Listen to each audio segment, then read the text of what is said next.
Very lucky, Chair. I'm here subbing for Sharon, Councillor Jackson. Thank you very much. Okay, and we've also had, Stephanie's had apologies from Councillor Turpin, Liz. Okay. Oh, and thank you, Councillor Pearce, you're stepping in. We use first name terms for the children, so I'm sorry, Michael, I think you are. Okay, so, and we've got apologies from Leanne, but she's left us in the capable hands of Kelly, Celia and Rebecca. Mark. We got apologies from Councillor Wayne Spring, but George has kindly decided to stand in for him today. Okay, welcome, George, thank you. So, record of the last meeting, agenda item 2. Did anyone have anything to add? And can I just sign and date those while I'm here? Everybody's happy. So, is that agreed? Okay, thank you. Urgent matters arising? None, okay. Disposable pecuniary interests? I'll get my teeth in, sorry. None. Oh, Adrian. I'm not sure whether I need to declare this or not, but I will anyway. But I sit on the fostering panel, and of course we're discussing fostering tonight, but I don't think that's an OSI necessarily, but I think it would be just nice to declare that, and also I'm down to go on the adoption panel as well. Oh, that's fantastic. What worthy panels to be on, Adrian. Appreciated. I don't think there's any conflict of interest there, but thank you for raising the matter. Okay, so we're on agenda item 5. Welcome back, Amy and Chi, and you're going to do a 10-minute presentation on adoption. Thank you. Thank you. Good evening, everyone. So hopefully you've all had an opportunity to look through our annual report for the activity between April 25 to the end of March 26. And obviously it's far too long for me to go through in lots of depth this evening, but I've pulled together a presentation just to really outline some of the highlights specifically around Medway children and their families, how we're strengthening our support for our families and how we're growing our community. I'm just going to move to the next slide, please. So, first of all, it's really important that we look at how we're progressing our Medway children's adoption plans. You'll see there on this slide that last year there were 31 children who had a plan for adoption agreed by your Medway agency decision maker. And then following that and the court making decisions, there were 17 placement orders granted, which meant that those children's care plans for adoption were confirmed by the court, and Medway then had the placement order enabling them to place children with our adopters. So once we're aware of children that have placement orders, we have a specific family finding team who match those children with our adopters.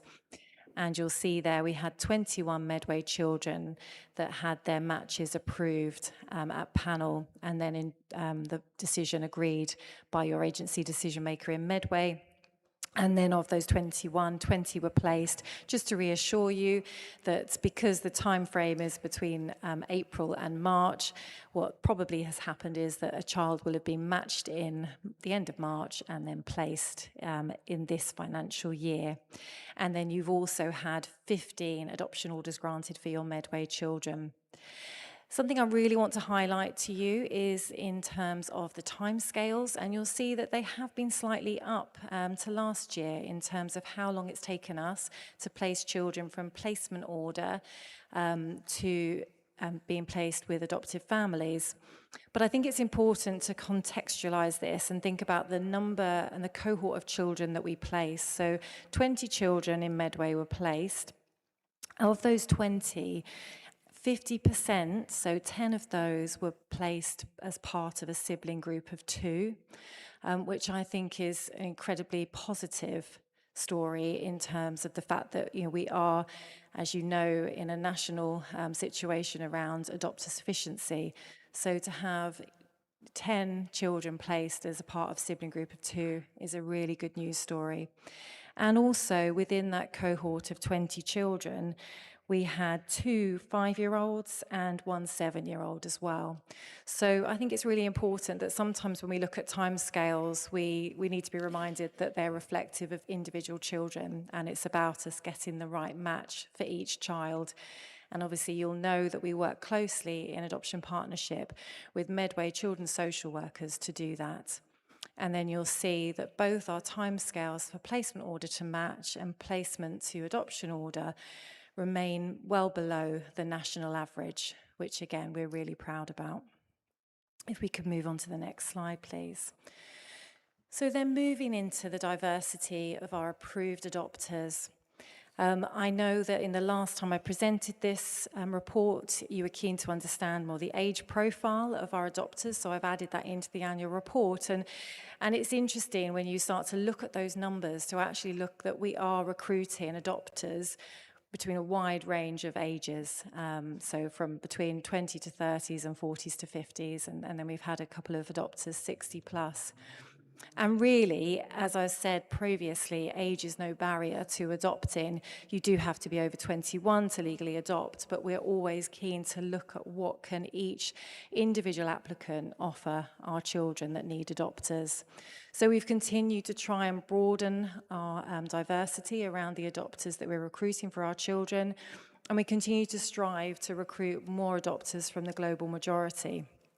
When we look at the number of adopters that we have approved last year, the number is not as high as I would have liked it to be. And you'll see there in the annual report that I've outlined that actually last year we completed 73 assessments.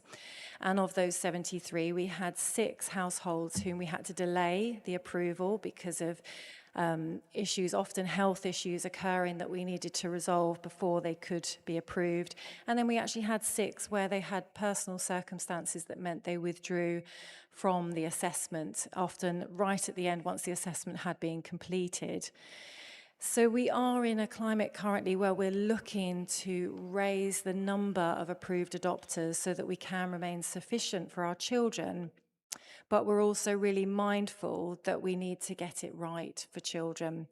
And we were reminded of that in a very stark and painful way through the baby Preston case, and how a real reminder to us in how we need to ensure that we are doing all the right checks and we're doing a thorough assessment, and we're ensuring that when we place children with adoptive families, that where they will be safe and well cared for.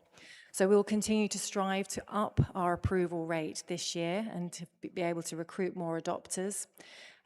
But I want to reassure you all that that won't be at the cost of any shortcuts within the thoroughness of our assessments. If we could move into the next slide, please.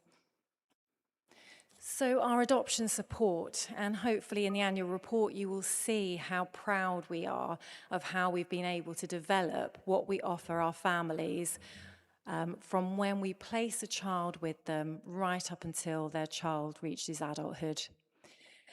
What we've been able to develop is a really strong approach to ensure that our families are able to receive support at the earliest possible stage when they need it.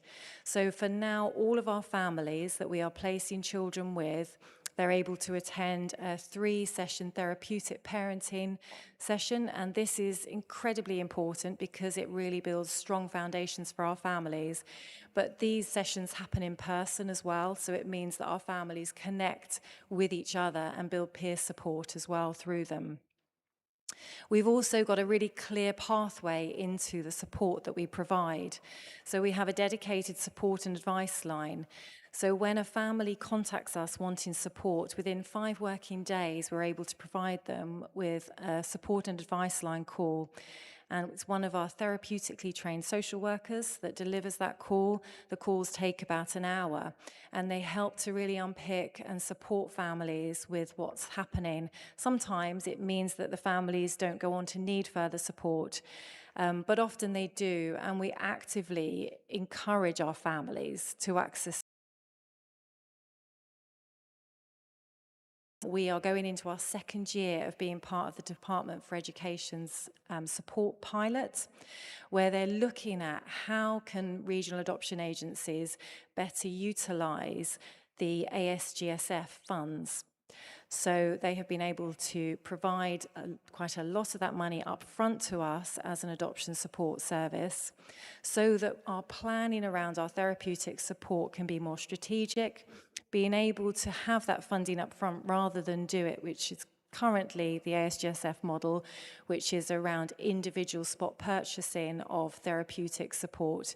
We're able to have an internal therapeutic team that can meet the needs of our children and their families, and really look at providing the support around each individual child. Something that having the funding up front has enabled us to do is ensure that our families aren't waiting. They're not having to wait for the support to be there. We're able to provide it in a very timely way. And the evidence of that is that with the feedback, and you'll see some of it in the annual report, has been incredibly positive. And one of the things that I feel proud about from the experience of our families is that they're very clear that they feel heard, and that the support meets the needs of their family. And that's something that we really aspire to ensure our support can do. So moving into the next slide. So we've been really passionate about how we develop our adoption community across the region, and looking at the strength that peer support can provide for our families. And so we've really built and strengthened our community groups that are all run by our volunteer adoptive parents, and they're able to provide that peer support. We also have our Peer Connector scheme, which provides the one-to-one peer support, and we run activity days. We had a summer picnic this summer where we had over 200 children and their families come along to that. And we have an adoptables group, which I attend, which is a group of young people who've been adopted and are able to share their lived experience with us. So we're really excited about how we're developing our adoption community, but we're striving to continue to develop it because we really see the benefits that our adoptive families have through connecting in with each other. Something else that's been really important to us is how we ensure that we're hearing the voice of the lived experience. And it's really been a significant development that we've been able to work a lot more closely with our birth family members. And in fact, we had 5 birth family members come to our away day that took place about a month ago, and spoke to us about their lived experiences in terms of staying in touch and the pain that they experience as birth families when a child is adopted, but also helped us to think about how can we work in a supportive and compassionate way towards our birth families, and how do we ensure that we're listening to their experiences and develop our service, not only around our adoptive parents' experiences and children, but also around the birth family. So then the final slide, please. So moving into 26-27, a key priority, we need to increase our adopter sufficiency. And we are doing that. We're increasing our online information events, we're increasing our social media presence, but we'd really welcome ideas from yourselves around how do we ensure that when somebody in Medway is looking to adopt, they choose to adopt through APSE rather than a voluntary adoption agency, because that's really where we're needing to stand out. So any ideas, please do let me know. We're also into year 2 of our adoption support pilot, which, as I said, we're really excited about, and we're working really closely with the Department for Education to influence government policy around ASGSF funding. Which is incredibly exciting, and it feels a real privilege to be part of that. And then, as I said, we want to continue to grow our community and ensure that our families remain connected with each other and with APSE. Thank you. Okay, we're going to go straight on to the fostering presentation, please.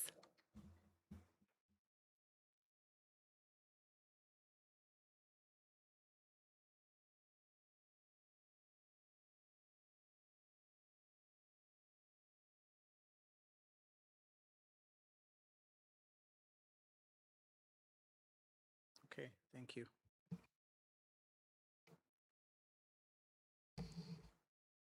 Okay, I'm going to present the Medway Annual Fostering Report for 2025-2026.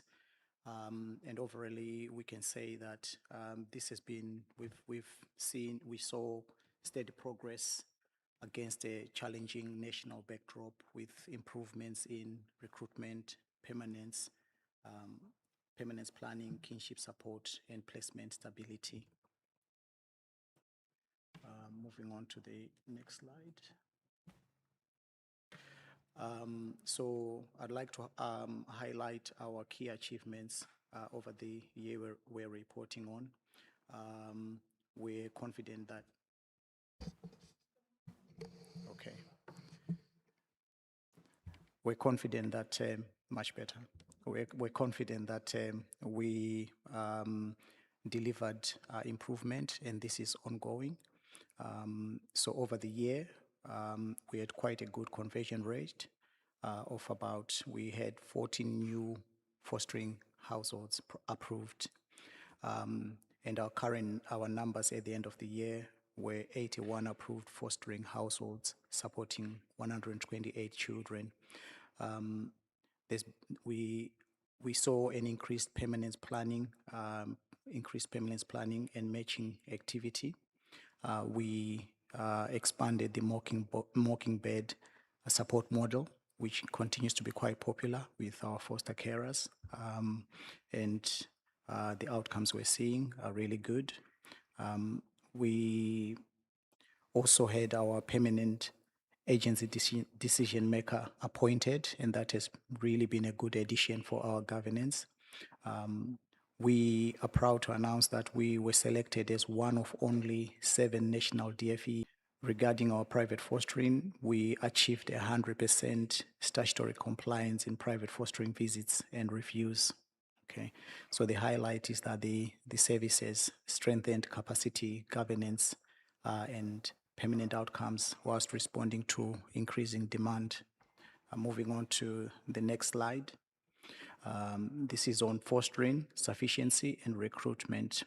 So looking at recruitment activity first, over the report, the reporting period, we had 212 inquiries received, which is really good. And out of those, we had 14 new approvals. What this indicates for us is a positive pipeline of prospective carers progressing through assessment. And at the end of the year, 81 approved households looking after 120 children. The continuing challenge is insufficient placements for teenagers, sibling groups, and children with complex needs. So our priority for 2026-27 is increasing our local fostering capacity and reducing reliance on external placements. Moving on to the next slide, and this is on kinship care and family networks. So our kinship activity, we had 112 viability assessments completed. Approximately, as at the 31st of March 2026, we had 206 special guardianship families supported, and this involved 286 children, which is quite significant. And what we see as a major development for us is that Medway was selected for the National Kinship Allowance pilot. The benefits include greater support for kinship carers, improved stability within family networks, increasing use of family network meetings and family network support packages, happening to prevent children coming into local authority care and supporting permanence and reducing escalation into child protection. So what's the significant highlight here is that Medway is helping shape national kinship care reform, as well as enhancing our learning and practice. Moving on to the next slide. This is regarding private fostering and safeguarding. So over the reporting period, we received 30 notifications. All children that we were notified about were seen within statutory timescales. We achieved 100% compliance with required visits. There were no safeguarding failures identified. Regarding awareness raising, we saw continued engagement with schools, community organizations, health and partner agencies. So overall, we demonstrated strong statutory performance, strong safeguarding oversight, and compliance arrangements which remain in place. Now, looking ahead for 2026-2027, our key priorities, we want to increase fostering sufficiency and recruitment. We want to strengthen foster carer retention and support. We want to expand our successful mockingbird provision. We want to improve permanence outcomes for children. We want to embed the kinship allowance pilot and family network support packages in our practice. We want to lastly respond to national reforms and regional care cooperatives. That ends the presentation. Thank you. Thank you both for those comprehensive reports and presentations. Now I'm going to open it up to the floor for questions. Any questions? Stephen, Alex, Adrian, and Douglas. Thank you. Steve. So we're doing them both, are we?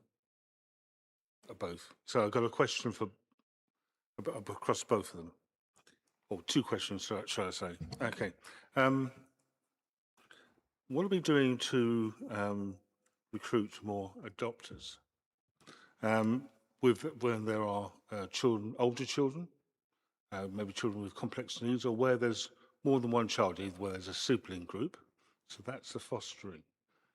The adoption question. The fostering question is, yeah, the statistics look good, right? So, but we had 212 inquiries, but we only actually turned those into 14 new approvals. So what is the greatest barrier that needs to be overcome to increase the number of people wanting to be a foster? Okay, so in terms of people to find out about adopting, and then we invite them to our Meet and Connect events, which are in person, because we also want to show that we have a very personalised approach to how we work with our households. So in terms of numbers, we actually do tend to, we had an event and we have around sort of 18 households come on average. We have the numbers coming in, but rightfully, as you identified, it's finding the right people that are able to take on sibling groups, children with complex needs. Sibling groups is the big one at the moment that we're really trying to promote. So we're trying to raise our social media profile and really look at actually how we can attract those people that are looking to adopt. It's quite different to fostering, because adoption obviously is something where you want to extend your family rather than I know fostering is more than a career option, but it is a different dynamic. So what we need to try and ensure is that when a family are looking to expand their family through adoption, that they come to Adoption Partnership South East rather than one of the voluntary adoption agencies that are working within our region.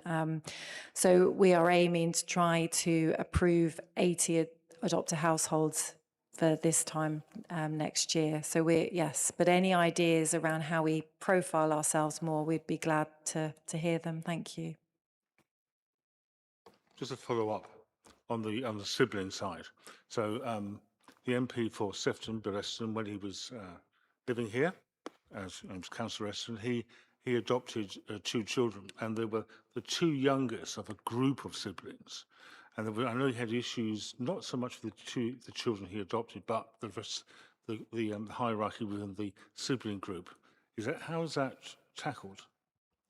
So for all of our families looking to adopt sibling groups or who already have birth children in their family, we provide an additional day's preparation training to help them understand what the likely complex dynamics there may be facing in that scenario. So we try and ensure people go into it with their eyes wide open. And then, as I said, we've hugely over the years strengthened the support we provide our families so that we are, and it's our strapline, but it's very true, we're by their side throughout.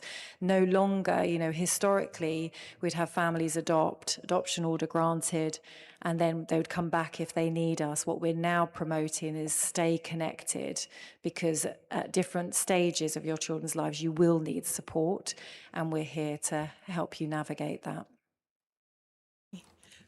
Alex.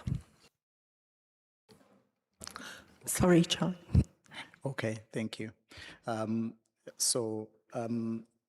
terms of we had 212 inquiries, and we approved 14 over the reporting period. When we look at how we compared across the region and nationally, those numbers are quite strong.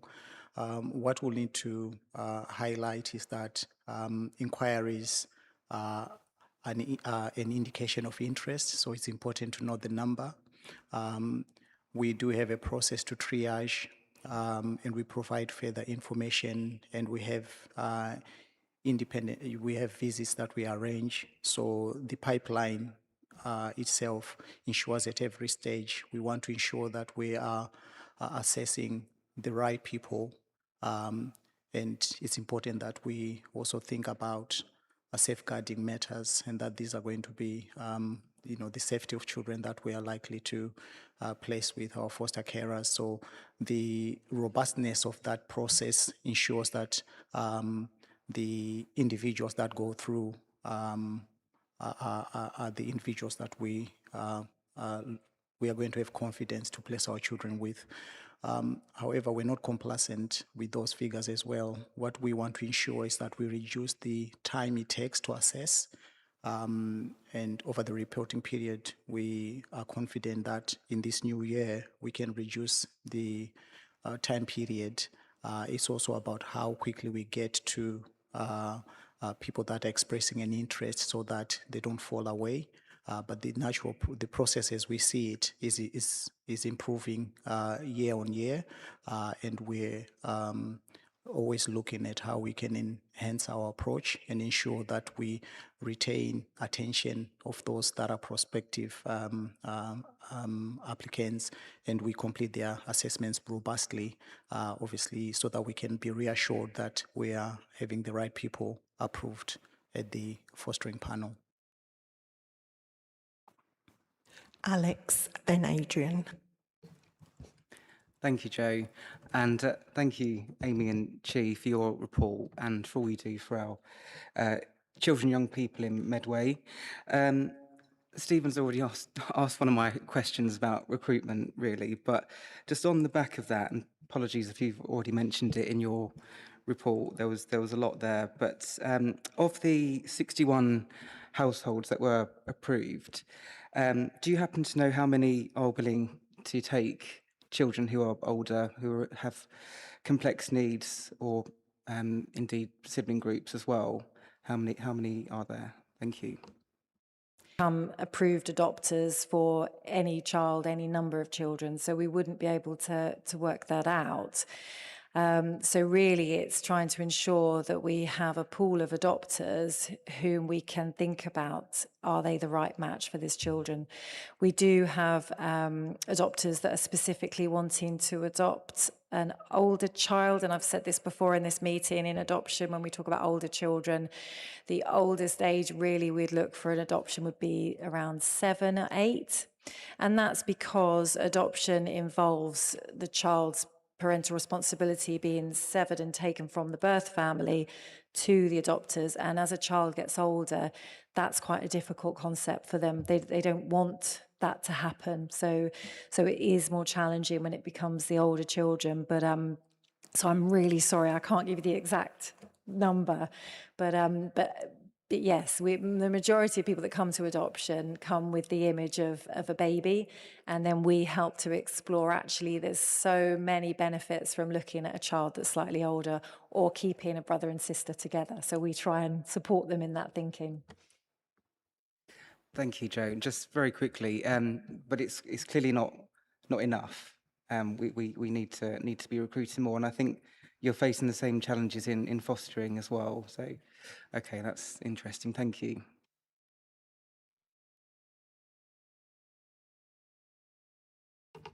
Thank you, Joe, and thank you, Amy and Chief, for such interesting reports. First of all, on the adoption side, I've just really got a comment, because as in previous years, it's a fantastic report. But what I was particularly interested in was to read about the support that you're giving when families have problems, particularly with when they've adopted a challenging child. That's got into the national press quite a bit in the last few weeks, and it's good to see all the continuing work that you're doing there, and so that was very pleasing. Now, as far as fostering, first of all, I've got to say, having sat on the fostering panel now for a couple of years, every time I sit on a panel, I can't but fail to be so impressed with the quality of our fosterers here for Medway children. They really do an incredible job, and often with children with quite complex needs. And certainly there has been a trend after coming in that grandparents are taking on fostering duties more and more. And so I'm be very interested to know how the kinship care pilot is progressing. I know it's very early days, but nice to see. Also, I'd like to know how we're going to support those grandparents who often live quite some distance from Medway. And I know that's caused problems when they've had difficulty in getting medical checks and that sort of thing for the child. And also, as time goes on, I think we've got to be very, very careful that some of our young people don't turn from being cared for, but then become carers of their grandparents. And I can see that happening if we're not careful. We lead, gently to find a nice way of just pushing a little bit into that situation and make sure that the young person, does not have to take on care. I know in other areas, some of our young people here in Medway have done incredible jobs, supporting older members of their family. And I think that for a looked after child, with all the pressures that they've got already, to have the extra pressures of perhaps looking after a grandparent who obviously they will love dearly, as they've been looking after them for a long, long period of time. So it's a very sensitive subject, but I think we've got to find a nice way of tackling it. But overall, I'd say for both adoption and for fostering, every time I look at this, it's a really impressive area for both the fosterers, the foster carers and adopters, but also our social work staff who are dealing with that. And when they come to panel, there are some pretty awkward questions, I can assure you, because sometimes I'm asking them myself. But so I think it is one area we are doing very well with, and I think those involved need a pat on the back. Thank you, Joe. Thank you. Okay, thank you.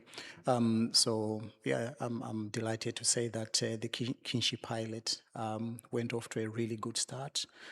It's obviously been a learning curve for us. We've learned about ourselves, and also we've learned about what we can achieve. The potential for areas we can grow in is extensive, and the benefits for our communities in Medway is significant, and also is already having a direct impact, a direct effect, or positive effect on our practice.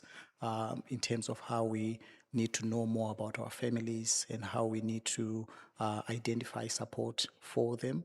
I know you've covered a number of areas which I will try to support packages are accessed through family network meetings. So which means already in every instance we are engaging families so that they can come together. They're not being done to, they're being consulted and they're identifying what the barriers are. So we're working in partnership with them. And when barriers have been identified, we have a fostering panel that sits weekly and we've been identifying packages. I can give an example, say a grandmother has to take care of their grandchildren, but that means they have to maybe give up employment.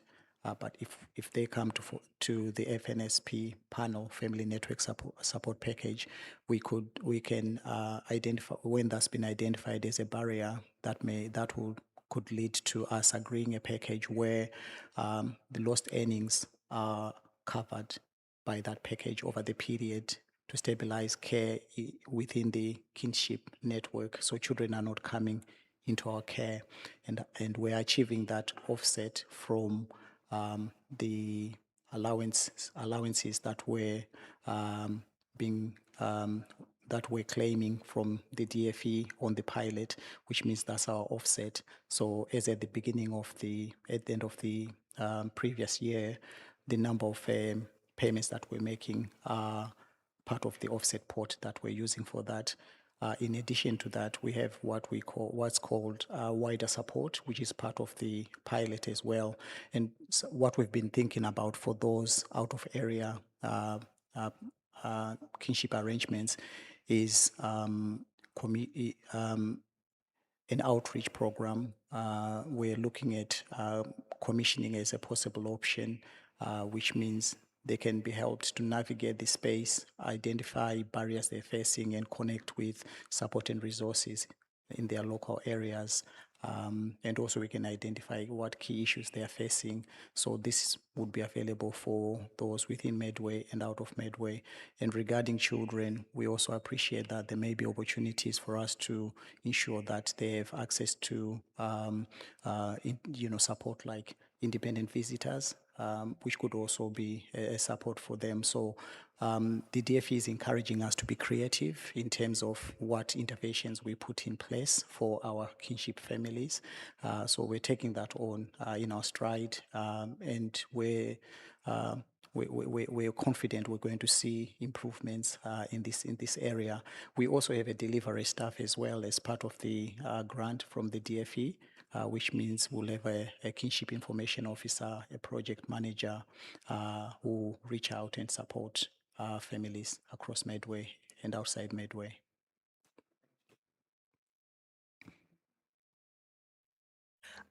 And, sorry, Dan, then Mark. Thank you, Chair, or thank you, Joe. I didn't know whether you want to hear all my questions before you break for the eclipse or not, because I've got quite a few, but you can. Can I just first of all ask, under fostering, I must say it is a really, you do a fantastic job, but I suppose I just want to ask some questions around it, especially following on from Councillor Hubbard's questions around the 212 inquiries and the 14 approved fostering households.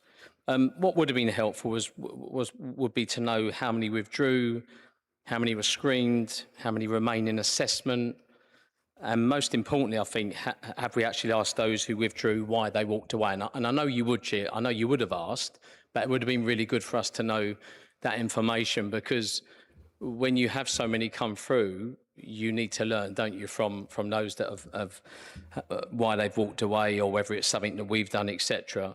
So that's my first question on that.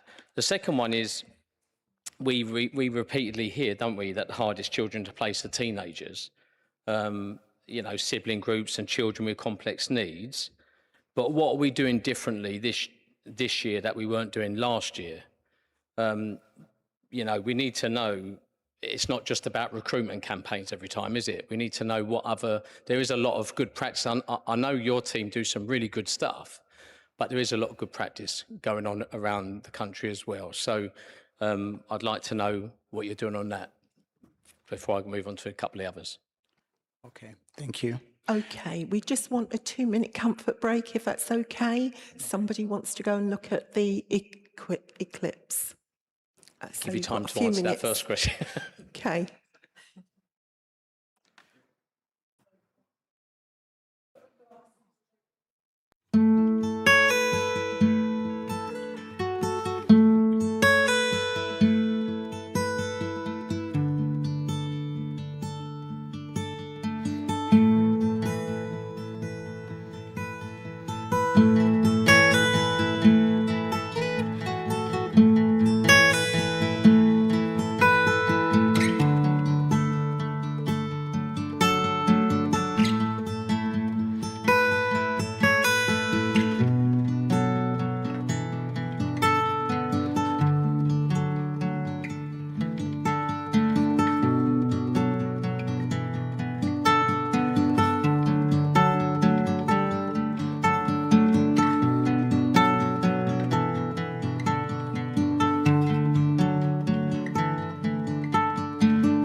we've got one of Dan's questions that's going to be answered, and then Dan, you've got a couple more, two more.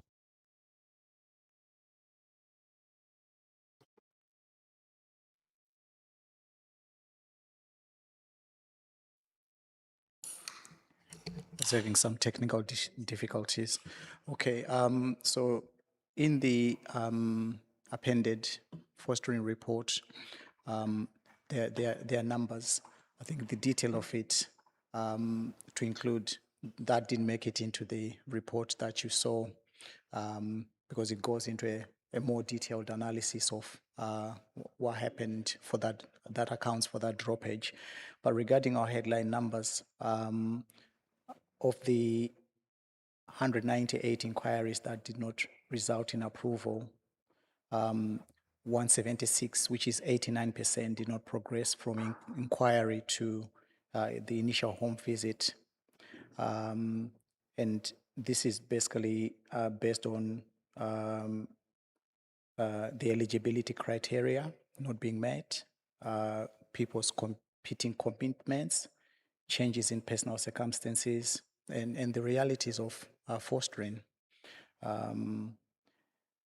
11 did not progress from the initial home visit to application pack. 7 did not return an application and therefore did not progress to assessment. And during the assessment phase, 4 withdrew. 7 were ended due to safeguarding considerations, and 1 was not approved by panel. We expect to see this, and obviously our efforts continue to target us improving the number of inquiries that we receive. So our marketing is quite an active space because we want to see more foster carers approved. Okay. And there are also initiatives. We're part of the Regional Care Cooperative, and we're across the region. We're working closely with our regional authorities to look at how we can continue.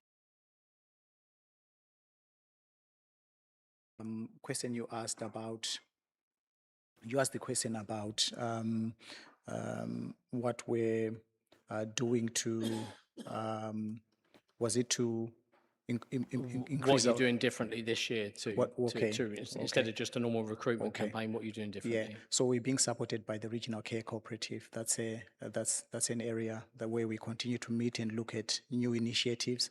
As we speak tomorrow, I'm attending a therapeutic design workshop, which is aimed at looking at what support we can provide.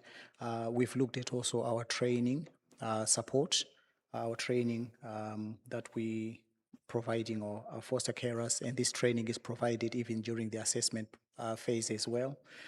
Therapeutic support is an area where we're making significant strides to ensure that our families have the capacity to look after some of our children with complex needs.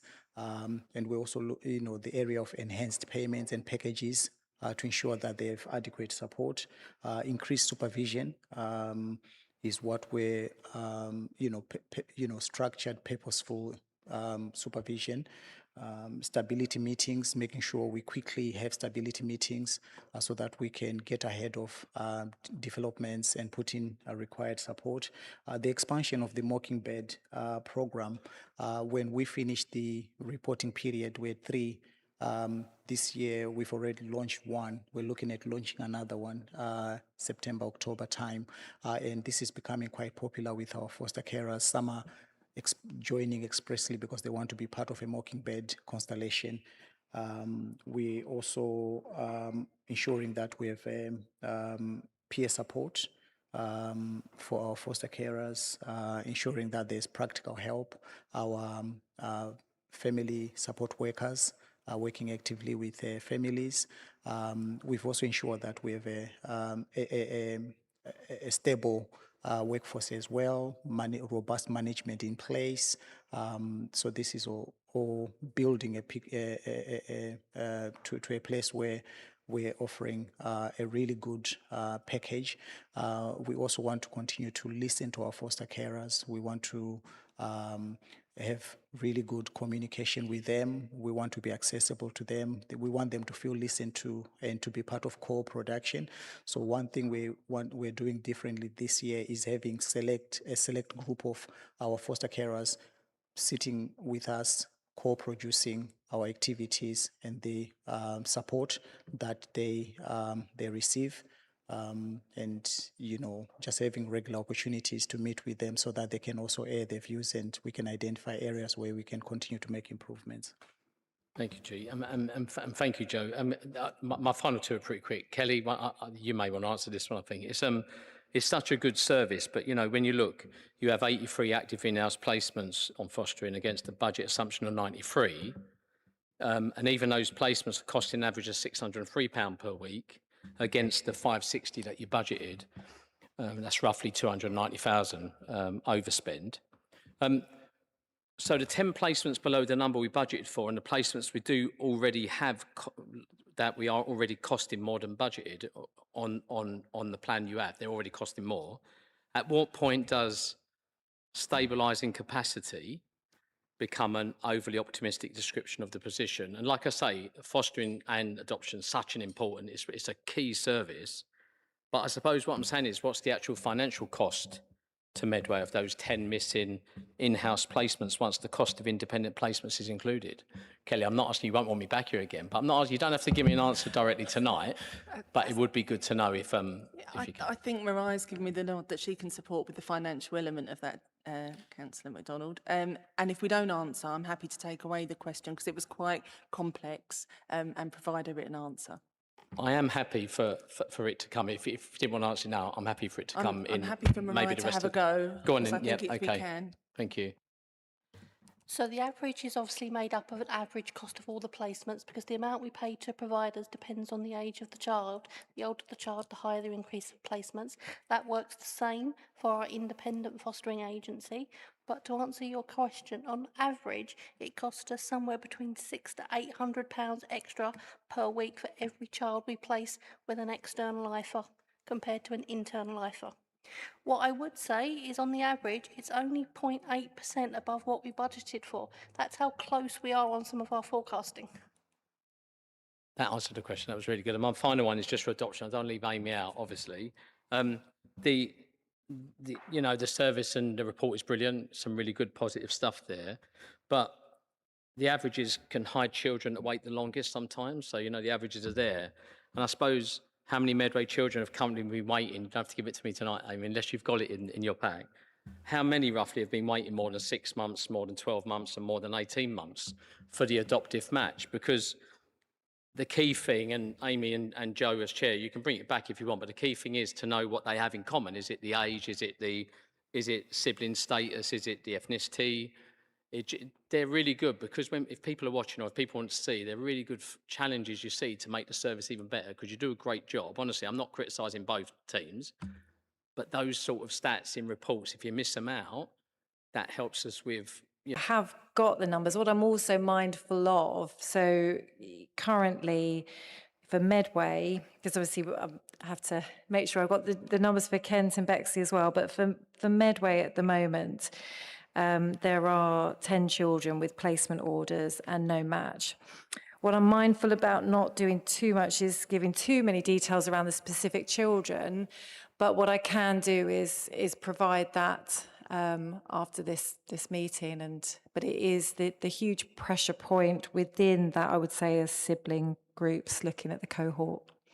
Thank you. I just want to reassure members as well that all of the children, when they have a placement order granted, we do look externally. We don't just stay within our pool of APSE adopters. We immediately profile them externally. But what is difficult at the moment, and I say it with a heavy heart, is that often when we'd look externally, there'd be adopters available, but they're not now nationally. So we have to really bring our pool of adopters up. Thank you, Amy, and thank you, Joe. I suppose that just small report, taking out all the confidential stuff, is really good because it's good for members when they're talking to people if they're interested in coming in, and the reasons why they should come in is because we need those people locally and helping. So thank you, Joe, and thank you, Amy and Chief. Thank you. Thanks, Dan. Mark. Thank you, Chair. Firstly, I'd like to just let members know that myself and the lead member for Children's Services, Councillor Adam Price, were kindly invited down to Adoption Partnership South East. And we went down to meet the team, and Amy's team mirrors Kelly's team. So within Children's Services, they have exactly the same mirror. So they'll have the support staff, they have the social workers, and they work with them. And the actual best part of the time when we were down there was actually meeting some young children that have been adopted from Medway, and also meeting the parents and chatting to one couple that had adopted. They tried to have children themselves and have failed over many years. And the happiness on the children's faces, just doing what children do, playing everything, but also the joy of the parents. And it was really humbling to see that. And I thank Amy and the team for inviting myself and Adam down there, because it was really, really good. With regards to the report, one question I'd like to ask, because I did beat you up last year about placement orders for matching decision and adoption order granted. Last year's figures was 583 days. That's nearly 20 months. This year, we're less than a year and 361 days. What changed to make it that much better that children, from when you're getting near the end bit, it's now less than a year, where before we were like eight months more than that to get these decisions made? So just so I'm clear, and I can see our screens are near each other, so I can see. So are you looking at the average days between the placement order So both added together, totals for Medway, I didn't look at the others, so I don't care about the other areas, was 583 days, 147 plus 436. And then when you added the days together, it's now 361, which is a reduction of 222 days. Yeah, and actually what we are seeing, and I know that Kelly has been working closely with the judiciary around court timetabling. So absolutely we're seeing care proceedings, the days reducing, which is incredibly the right thing for our children. We're also, as I said, we have a really timely way of being able to ensure that where we do have the right match, we progress with that match in a timely way. And we work really closely with Medway senior managers around tracking those children. So I think that's making a significant impact on timescales. And another thing that's really changed is the fact that when our adopters feel ready, they go through an online portal and can apply for the adoption order. So we're not seeing any delays when our families are ready to apply to legally adopt the child placed with them. That's happening in a really timely way. So I think a combination of things has made a significant difference. Thank you. Thank you. Leah? Sorry, my eyes are still recovering from the sun and they're also boiling. So I think the first one is for Amy on the adoption report. I noticed on the feedback, so whilst it's not as stark as the beginning of the process, there was also much less, but still some negative feedback on the end, which is the support after placement and things. So I just wanted to make sure that there was adjustments being made at that end of the process as well as the beginning. And then the ones for, is it Chi? Are mostly around the kinship program, because I just found it really interesting. So I wondered whether we found it more sustainable than standard foster placements if we found that kinship placements tend to last longer, and whether the money going into, and I just want to check that kinship carers are eligible for the same amount of support as standard Medway foster carers. So it's all kind of tied into one. Okay, so to make a distinction, when we talk about kinship carers, where they are regulated kinship carers, connected foster carers, so they will receive the same level of supervision and support across the board. Now, when we talk about kinship carers, so those that are where we have care proceedings and special guardianship orders are made, this is an area where we have a kinship team, and that kinship team also looks at post-order support.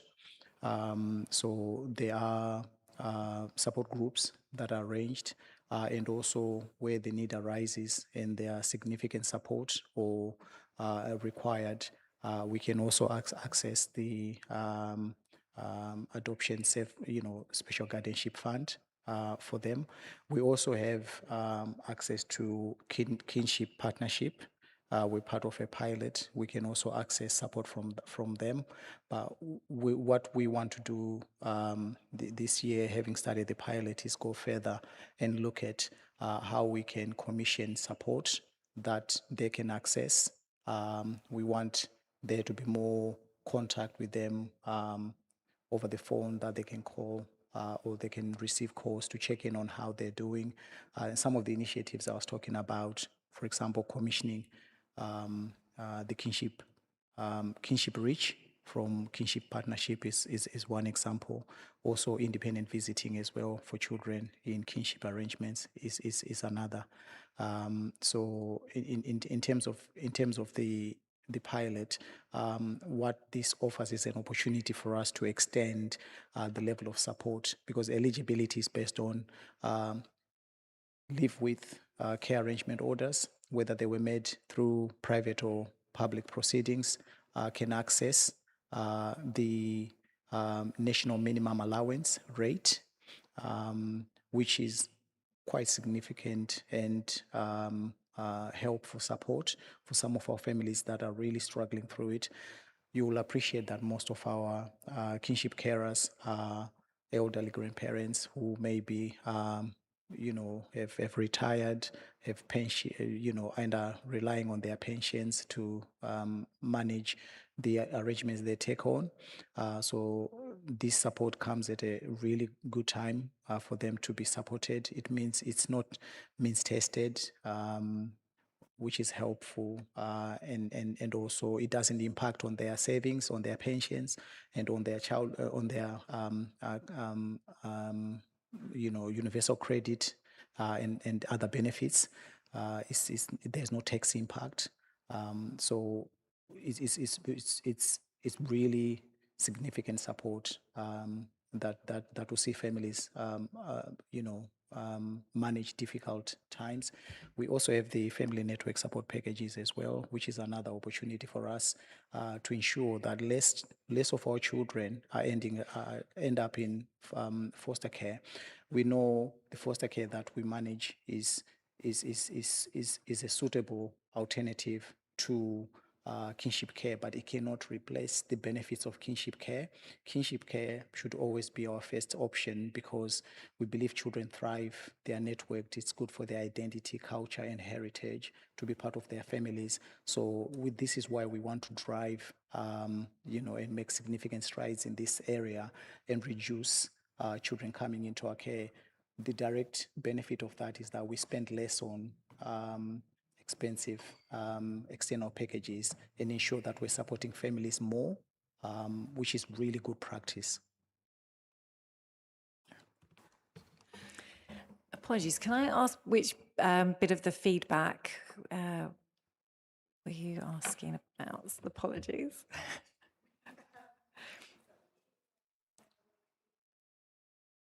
Yeah, let me just bring that up so I've got that.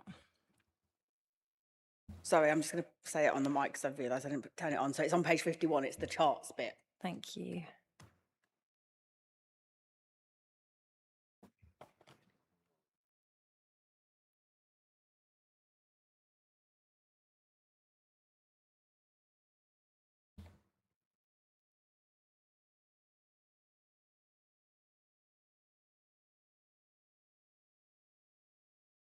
Oh, was it the right? It was 51.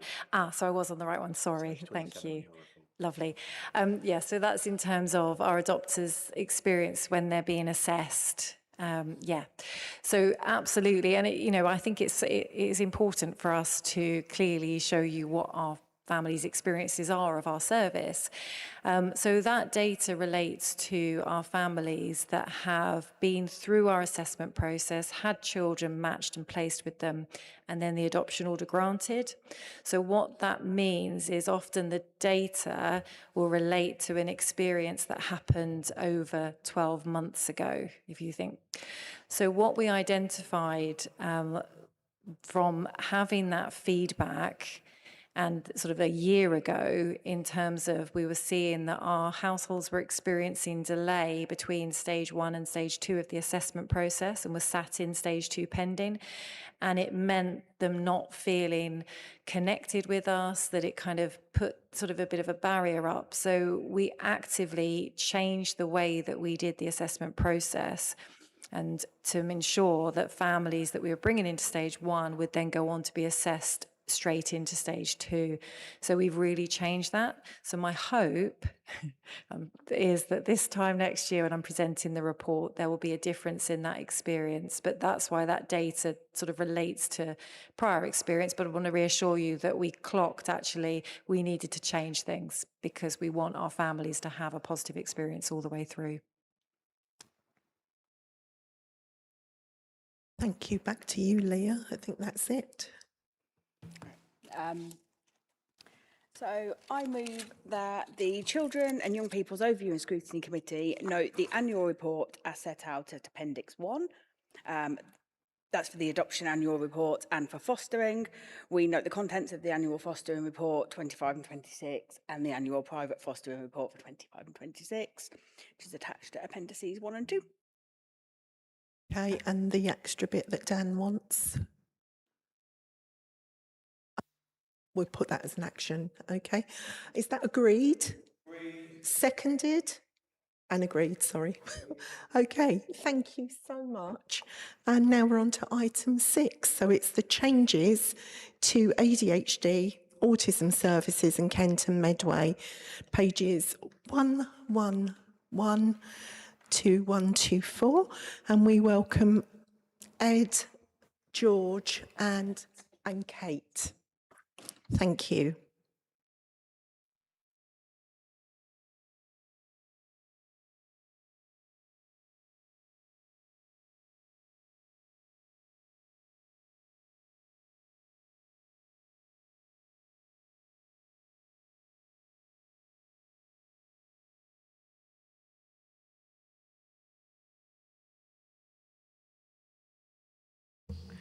Would you like me to give a short intro to the paper? Yes, please. Is that all right? A couple of minutes would be great. So thank you for having us. I'm Ed. I'm the Chief Commissioning Officer at the ICB. George is our clinical lead in this area, and Kate's our Chief Medical Officer.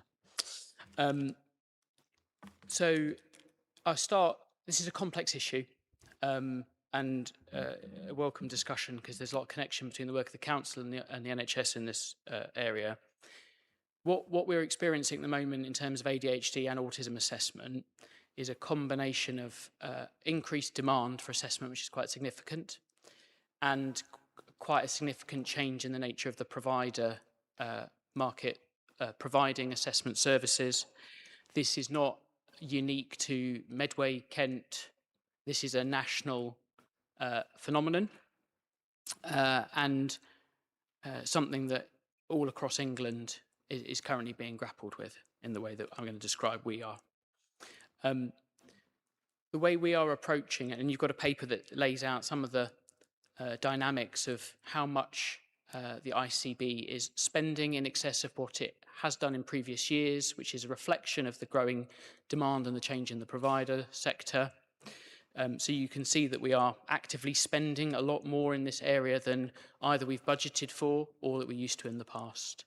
But we're doing a few things that I just wanted to set out quickly, both to manage the market and the position better, to make sure we can offer people support for their needs, which ultimately is the most important thing, and to clarify some of the data and other things that people would expect us to.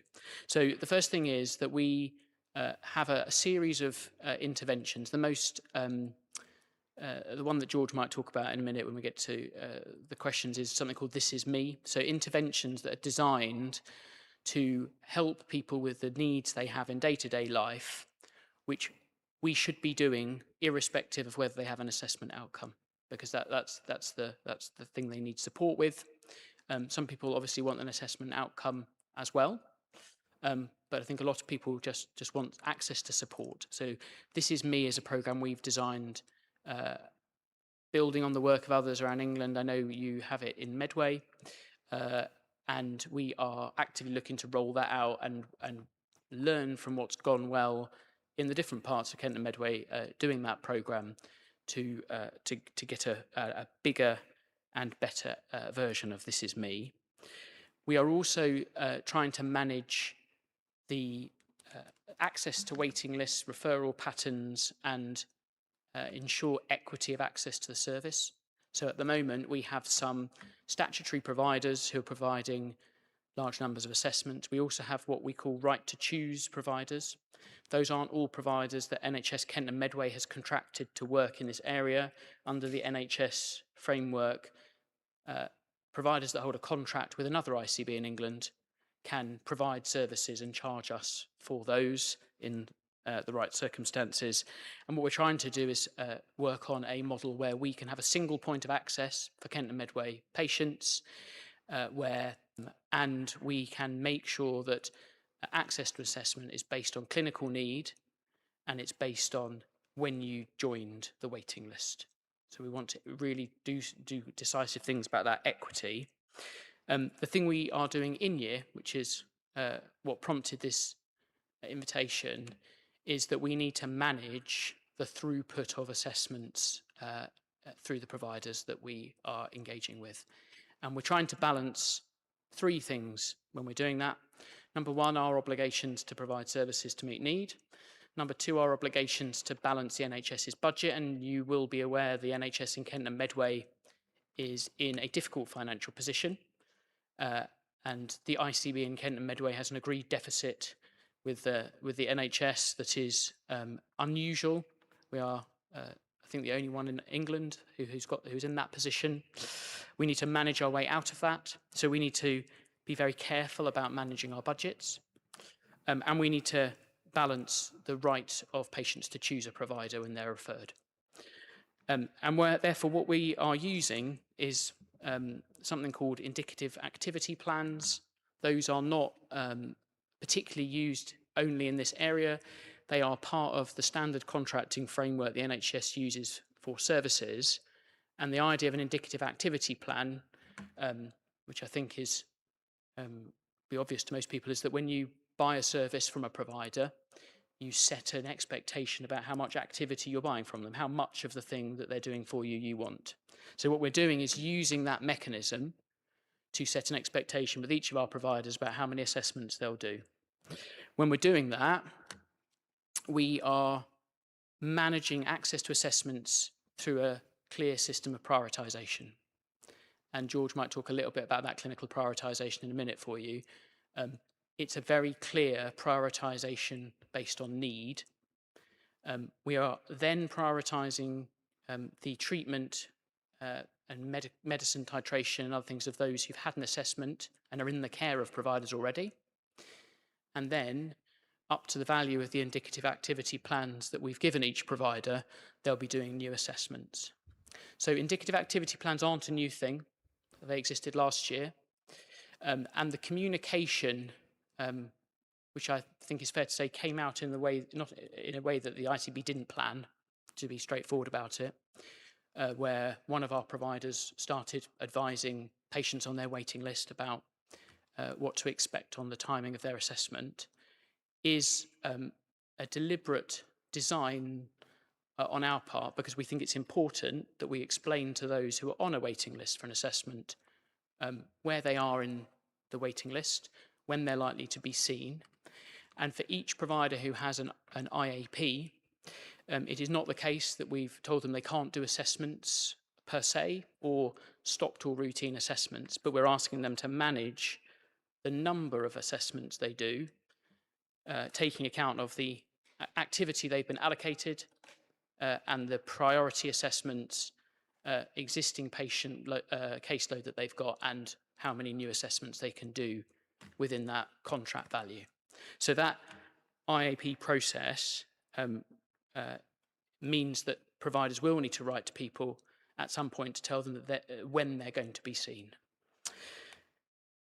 At that point, I might hand to George just to talk a little bit about the clinical prioritisation, because the clinical prioritisation is the most important part of how this is all managed in a clinically sound way. Thank you. Good evening, everyone. So I've had the privilege of being able to work with some of the colleagues actually in the room over the last 24 months in our children's space in Medway and across the system to identify that a first in and first out approach to diagnosis is not the best way of supporting our children, because there are children that perhaps have a significant need and we need to be able to assess them and see them earlier and sooner. So one of the things that colleagues in the room and NHS providers have collaborated on is a development of something called a categorisation framework. That breaks children, and we hope adults, that's what we're developing at the moment on the same model, down into groups of needs, so immediate need that we perhaps need to see imminently, because without that, then perhaps their needs will escalate to a point where that will cause them trauma, the family's trauma, and we want to seek to avoid that. The second group are those individuals with that escalating need that we know that might lead to that point, but again, we want to address fairly rapidly and really quickly within a timely manner. And then the third group would be the waiting list that any of us have to sit on when we're waiting for an assessment, but perhaps we don't have that immediate need. So that's something that's already been underway for the last 24 months in Kent and Medway for our children, and specifically in Medway for your children. So what we've done is we've taken the model that's already being used and we've developed that so that the right to choose providers, which Ed has just talked about, will be doing exactly the same thing. So we've been doing that for statutory providers, which is the Mental Health Trust, and also for the paediatric services within the Community Trust, but we're replicating that for our right to choose providers. And we're giving them a degree of granular detail because they don't have that background information that we've been able to develop over the last 24 months, and we've developed it into a framework, and then we will be consulting on that with colleagues in the room, but also other colleagues across the system to make sure that we've not missed anything and that all of our children will be addressed in regards to that. That means that all children with an immediate need that are at risk or otherwise will be offered an assessment. And there is no grey area there. We're really, really clear on that in this categorisation framework. What Ed's talked about in terms of the indicative activity plan relates to those children that potentially might sit in that category 3, so a regular waiting list. But we've also then asked those providers to review those children regularly because, of course, people's needs change, and so do our children's and so do our families. And it might be that they need to be adjusted and moved into a different category, either up or down. And that's something that we are then going to seek to monitor from a clinical perspective over the next 12 months to see how effective it is and to adjust it with providers as we progress. Just got a point of order, Chair. Yes, Dan, go ahead. Joe, can we just remind people that are sitting in the audience as well that about recording and filming us and recording us when we're sitting around the table? If that is the case, it is live. We can watch it on our link. We can record. You can watch it on the link that's recorded. It's a bit off-putting if we feel that we might be being recorded or being recorded by a device in the audience. I just wanted to make that really clear. I know it's live and you can take recordings, download them down. It's a bit off-putting with a phone being pointed our way that maybe recording's got a light on, maybe recording. I just want that clear before anyone starts asking questions, because we are live, we're transparent, and I don't think it should be done in the audience at the same time. Young man, would you make sure that your phone is not recording while the... Okay, because we're the largest committee in Medway and we don't... Is it your torch rather than a video? Ah, thank you for that clarity, Dan. Right, okay, thank you. And are you going to be saying anything, Kate? No, I'm just here to... Okay, well, I'm going to open it up to questions because I do feel there's a lot of burning questions there. And I'll start with Demalola, please, then Leah, Lisa and I have a few, is that okay? Yeah. Okay, so thank you for the report. Yeah, sure, I will do. Thank you so much for the report and also the explanation. So my first question was, how many Medway children are currently on the waiting list for autism and ADHD, or both combined? And what is the average waiting time? Because at the moment, the data that I've seen says that the waiting time could be as far as 4 years or more. And how will this change the impact, or how will this impact the waiting times that you currently have? The other question I had was, how do you determine the clinical need and how soon is this done for a particular child or adult? What does this is me include, the program that you refer to, and how do schools and parents know how to access and implement this correctly? And my last question was, have you compared the assessments provided by the NHS versus what is provided on the right to choose pathway? And what are the pain points? Where is the NHS lacking?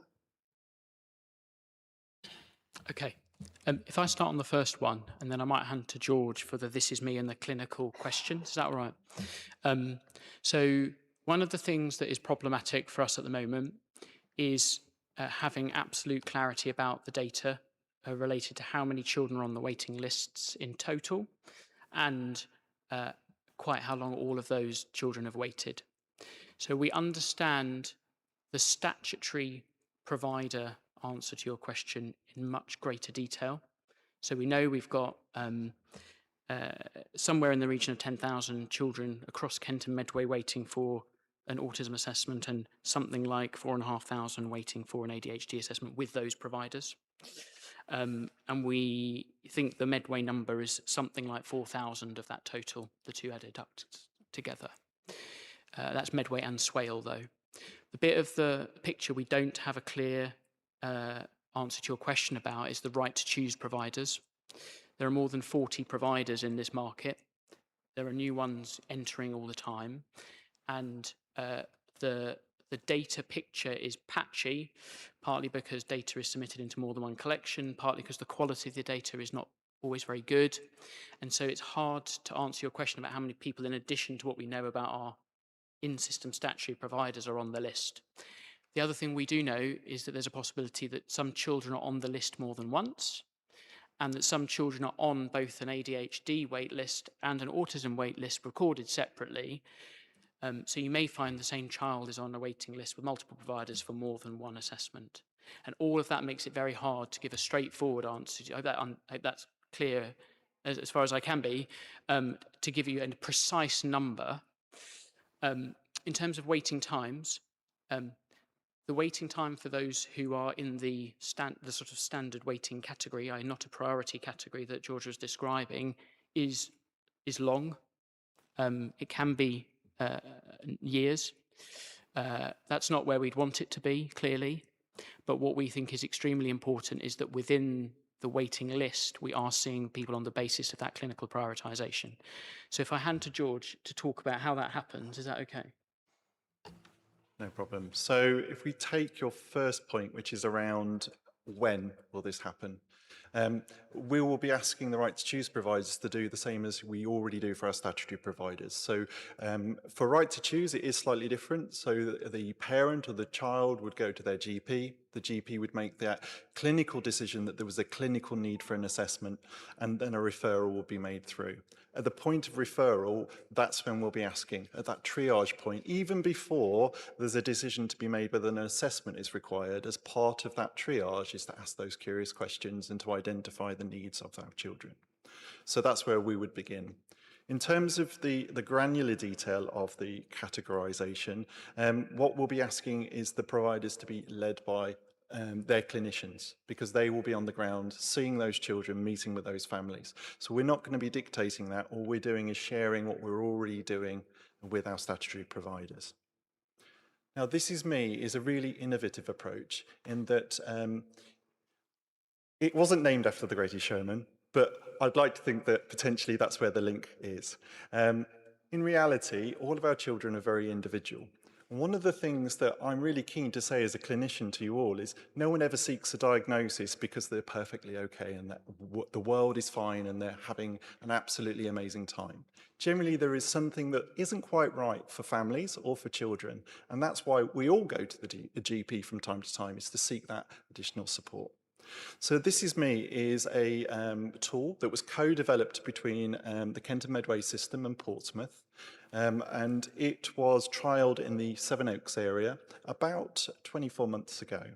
And what we discovered was that if you were to identially, we can work to address that child's needs at a really early stage and potentially mitigate that request for the GP to then refer for a diagnosis. Now, of course, they're still entitled to one and they might find that neuroaffirming to identify that they are an autistic child or a child with ADHD. But actually, perhaps they would be able to wait a little bit longer if we've addressed their needs, whatever that was, at that really early stage when perhaps that trauma hasn't started to present for them and their family members.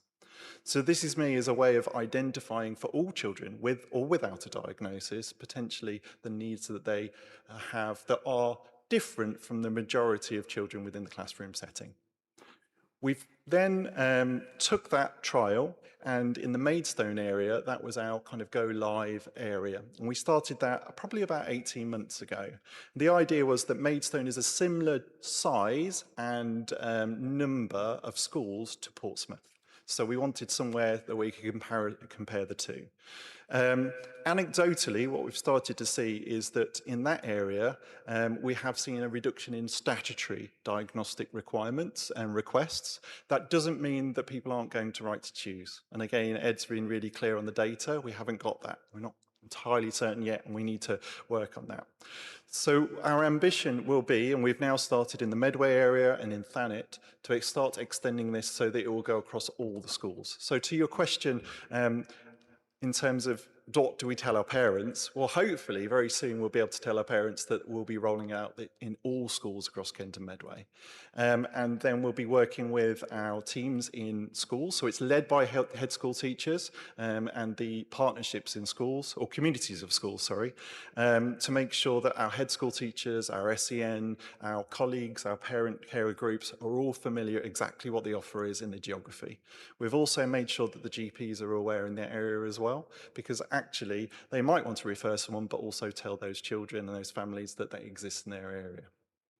Your third point in terms of clinical quality have been a concern of ours.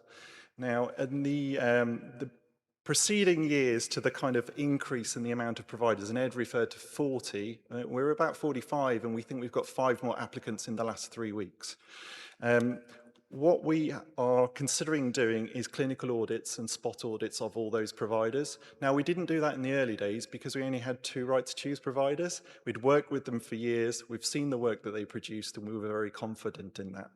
But now there are 400 right to choose providers currently being offered in England at the moment.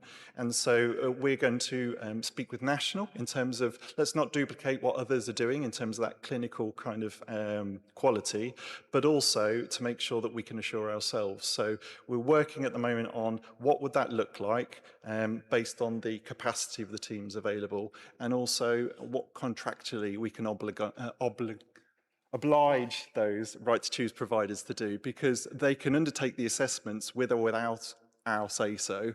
We're just trying to encourage them to do it on our framework so that we can assure them. Leah, thanks. Hi, and thank you for the introduction. It was really helpful. It helped to kind of flesh this out a little bit.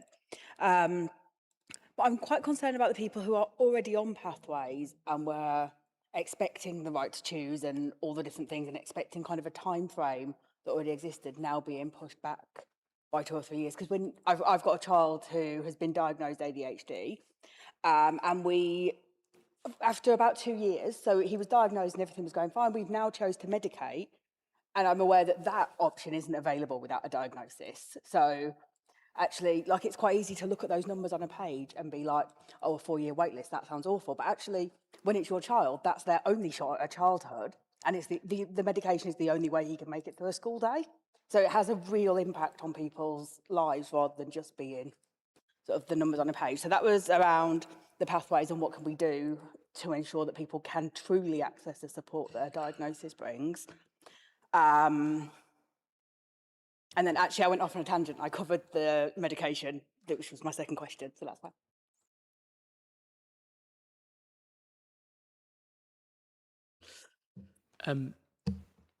So I totally accept your point that we're talking about numbers, and behind every number is a real child. And I totally understand the impact you're describing.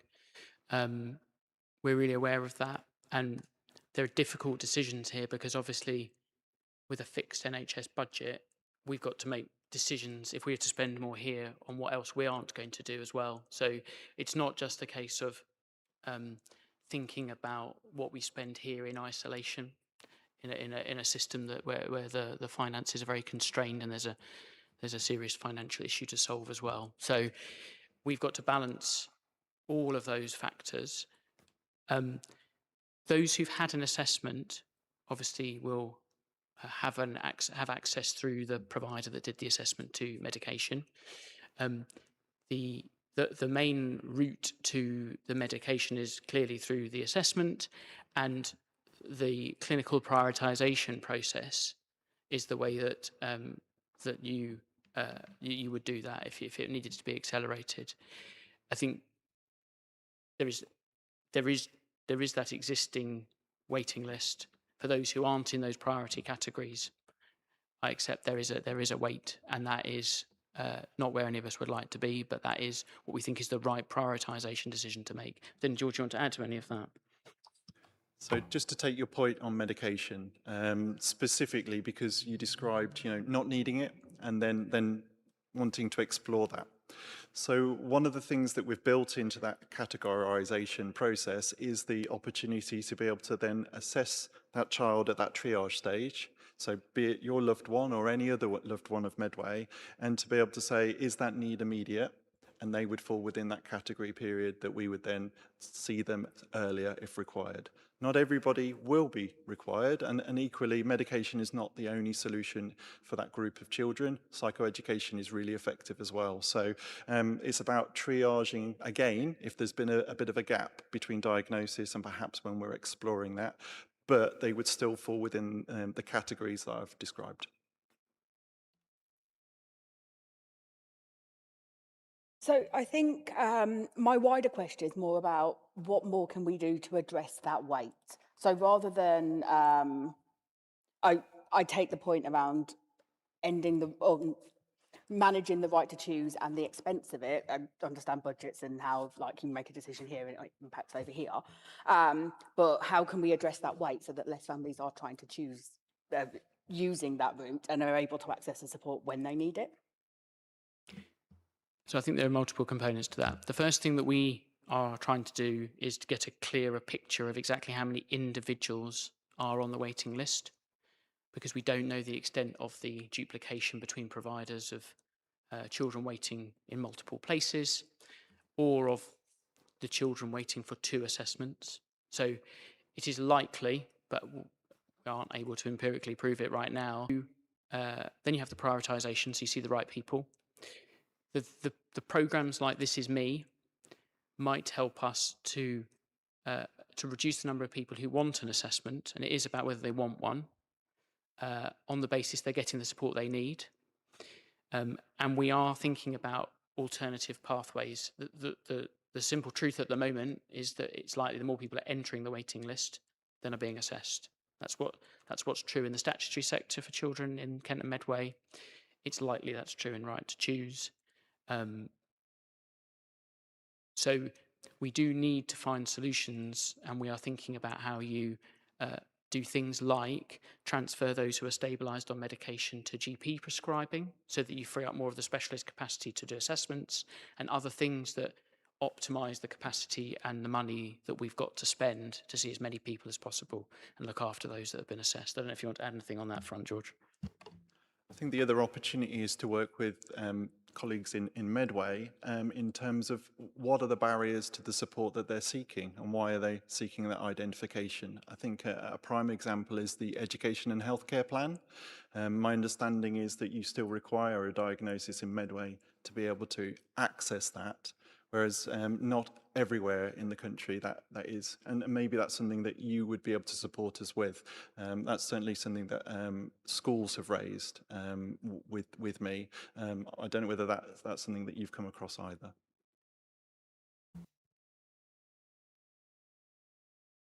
Celia's going to come back on that. Just to confirm, you don't require a diagnosis for an education, health and care plan in Medway? So it might be about helping educate our teachers and our schools in terms of that, and that might be something that we can all do together. And that, again, might preclude some of the people that are seeking a diagnosis with that misunderstanding. Okay. Lisa. Thank you, Joe. So many families obviously, so I'm going to read from my screen because otherwise I'll forget what I want to say. Many families are already facing lengthy waits, as we've already discussed, at least 4 years on the NHS waiting lists. For some children, a diagnosis isn't simply a label, it's actually a gateway to understanding themselves. And I think whilst we have things in place, I think that will still continue. I don't think that's going to change. It also supports with reasonable adjustments, educational provision and improved mental wellbeing. Obviously, NHS England have also recognised the waiting times for assessments and you know, across, as you say, across the country. Parents heard, unfortunately, not from, as you said, not from yourselves, or not from ourselves, not from anyone in Medway, but from providers. And I think that panicked parents, and actually I think there could have been a much better way of communicating. And you know, I appreciate the apology that was sent around, but I just wonder where we're talking to the families about that and, you know, what's happened. Obviously, you provided a document to us, which we quickly shared when we found this information. The issue isn't just about assessment, it's about what happens when they wait, as Leah was saying. Children who are waiting for assessments don't stop difficulties because a pathway is paused. You know, they still have their needs. They're still facing challenges in school with increasing anxiety. You know, we've seen our attendance and persistent absence figures, you know, increase. Difficulties with their friendships and communications, pressures at home, delays in access to assessments. Whilst we know it shouldn't be the case, is still, as you say, we still have reported from our families that they aren't getting the educational support, not through the EHCP, but in general. Interventions and appropriate accommodations. Many families tell us that support before a diagnosis is limited and inconsistent. I think we know this, and this is why, you know, This Is Me, yes, it's there. I'm an advocate. I'm a big fan of This Is Me. Anyone that's heard me talk about it, they'll know. It really is useful, and I think getting that into our early years providers and our early years services can really help that stepping stone on into improvement. But it's got to be a stepping stone and not a complete cut-off, which I know the Kent side of This Is Me has completely done. We're working with providers to create a new offer for family support.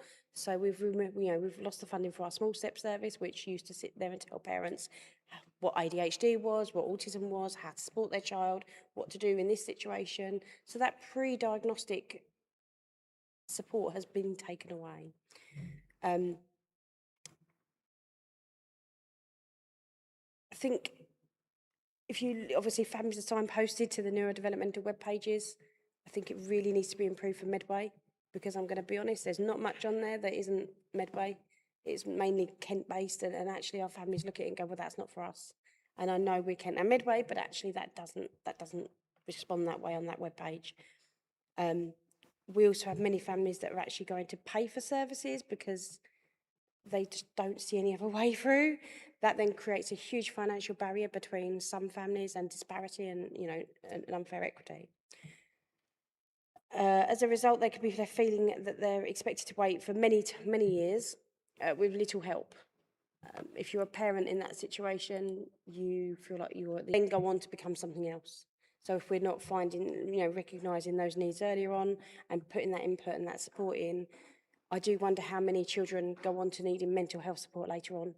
I think that's something that maybe we can look at in the figures, to be fair, from what those level 3 children that are waiting so long, where they end up.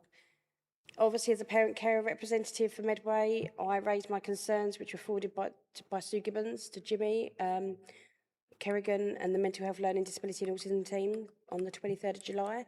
To date, I have not had a response. There were some questions that I asked, which, you know, is particularly frustrating given the significance of the changes and you know, the understanding, it's understandable, get my words out, anxiety being experienced by families. Obviously, as a forum, we like meaningful co-production. It relies on open, honest dialogue, timely engagement, a willingness to respond, and I think just having that regular communication is really key. I know we attend the ND steering group, but I know that meeting as well was not informed of this decision until after it had happened. So that you know, was really disappointing to see.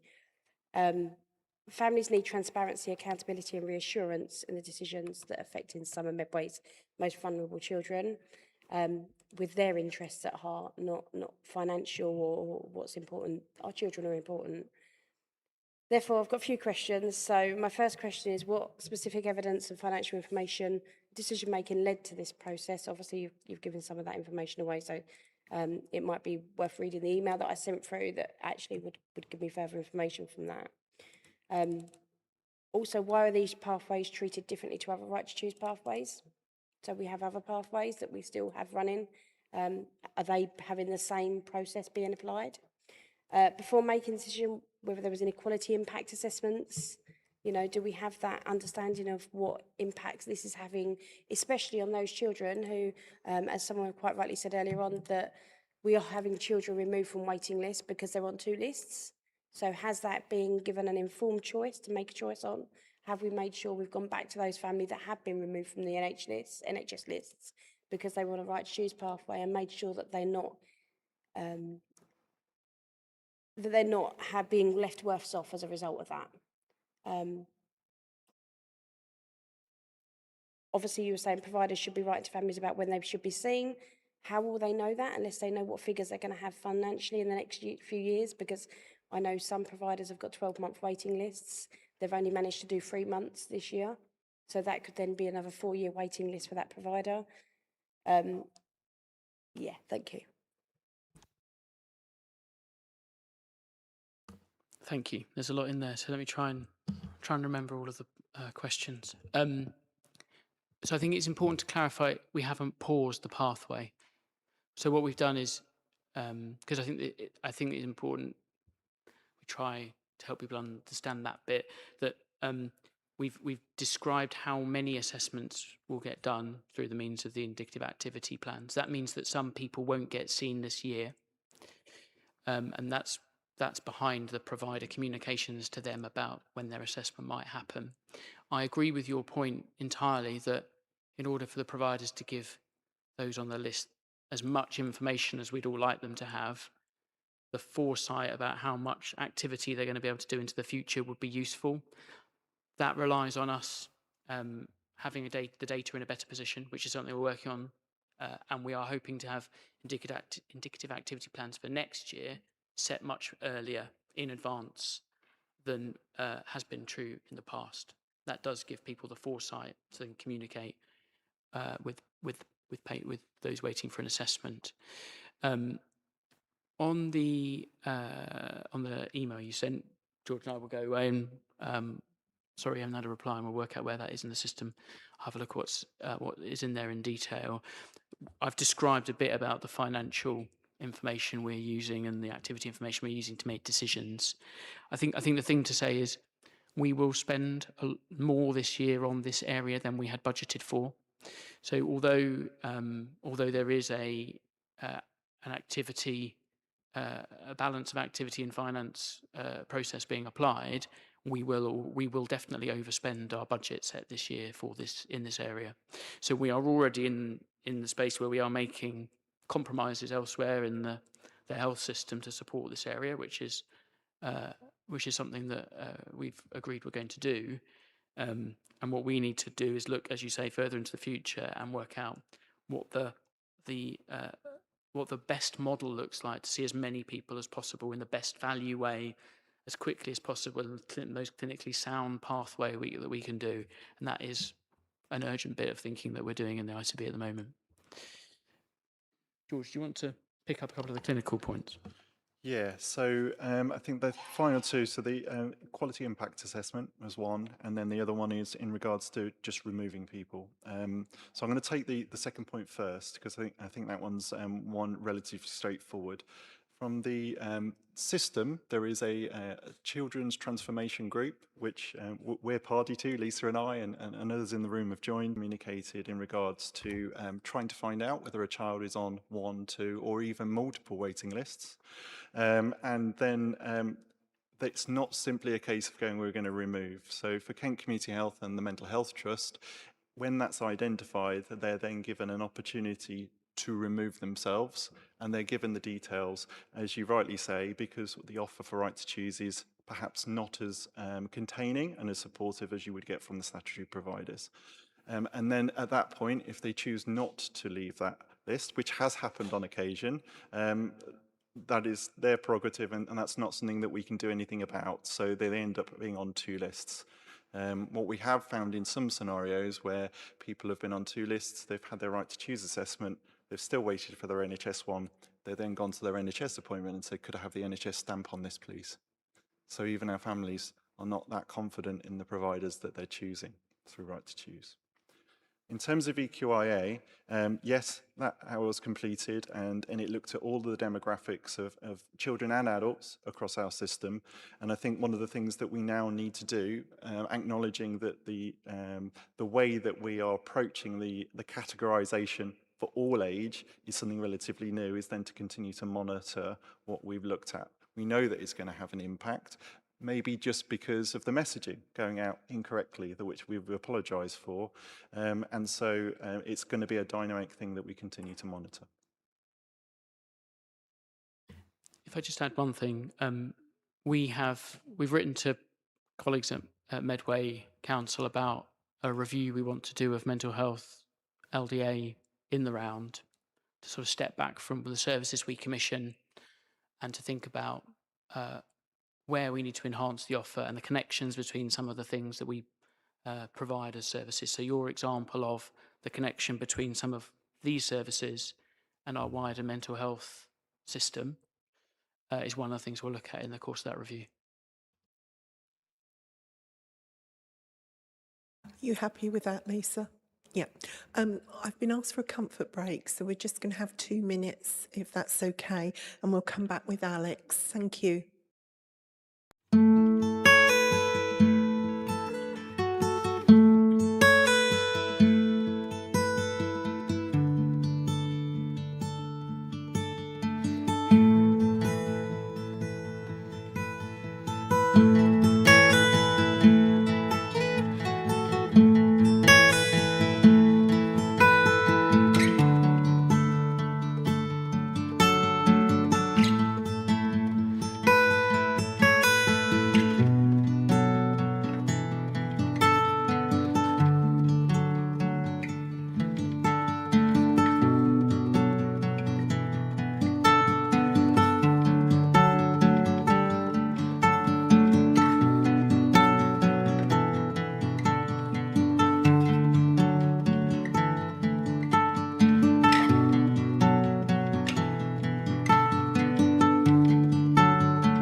over to you. Thank you, Joe. I've already been beaten to it by Leah and Lisa by their questions that they asked so eloquently. But it was all, my question was really about the additional support which can be provided to those children and families that are on the waiting list currently, and what procedure is in place for children whose needs deteriorate and they need reassessment and need to be moved onto the priority pathway. Thank you. So the review will be clinically led by, and that review would be undertaken immediately. But also, we are expecting regular reviews of those children anyway, because we know that not everybody will reach out. And so we want them to actually reach out to their children that are on their waiting list and adults to ask that question, to make that inquiry. And in some cases, we've even discovered where people say, actually, I'm all right now, thank you. Or have I moved to another part of the country, or whatever that might be. So in terms of what procedure, that's absolutely what we're doing. Thank you. Thank you, Alex. Mark. Just a reminder, because the time is late, we're going to have 2 questions each from now on. Thank you, Chair. When we're talking about this item, we also really need to look at your commissioning intentions that you sent out to everybody. And one of the big things on that is you deciding that you're going to do an all-age model. But when it comes to autism and ADHD, any delays in that has delays and will have impact on child's school, child's work, and a child's well-being. And you're deciding that on all your reports, and when you go through it, you've got an 80-page report and you mention children 10 times. So with all of that, and you're stating support prevention. Well, I'm no clinical expert, but I'm pretty sure autism and ADHD is developed when the baby is developing. So they're born with it. So what you're going to prevent? How are you going to prevent that? Are you going to stop people having children? Because that's the only way I can see you can preventing it. And it also states that I can understand where you come up with the most need, but it's clinically proven that girls mask symptoms of autism. So by going to that model, you're failing on Equality Acts because you discriminate against it on gender, because it's known that girls will mask their symptoms, and that's why it takes longer to diagnose them, because they don't want to admit it, and more so than boys. And when you keep saying about your funding, well, on your budgets in 23-24, you didn't even budget for this.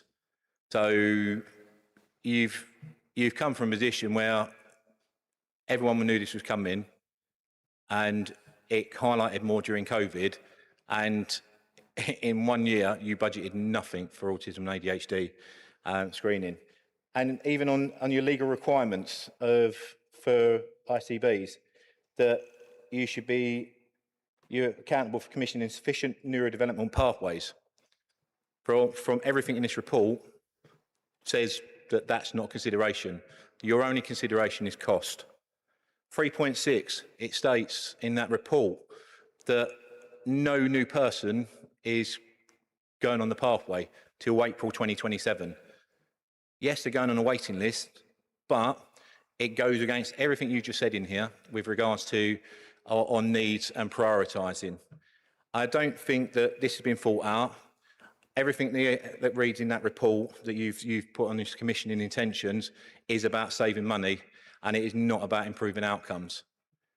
And the way you save money is you get it right in the first place. And we keep saying that everyone's treated equally. Kent and Medway get treated unequally when it comes to finances in England. Get less and less funding. People are moving out of London that get more funding and are being moved out by the local authorities in London that anyone that has any problems that's costly gets moved out into Kent and Medway, and we're picking up the tab. It's about time the NHS started funding Kent and Medway at the same as the rest of the country and treating everyone equally. Can you please just explain how you're going to make sure that nobody gets left behind, that you're not going to fail the Equality Act by excluding girls that will not come forward because they mask it, and making sure that no child in Medway is penalised by your cost cutting? Thank you. Thank you. I'll hand over to George in a minute to talk about clinical presentations and how they differ.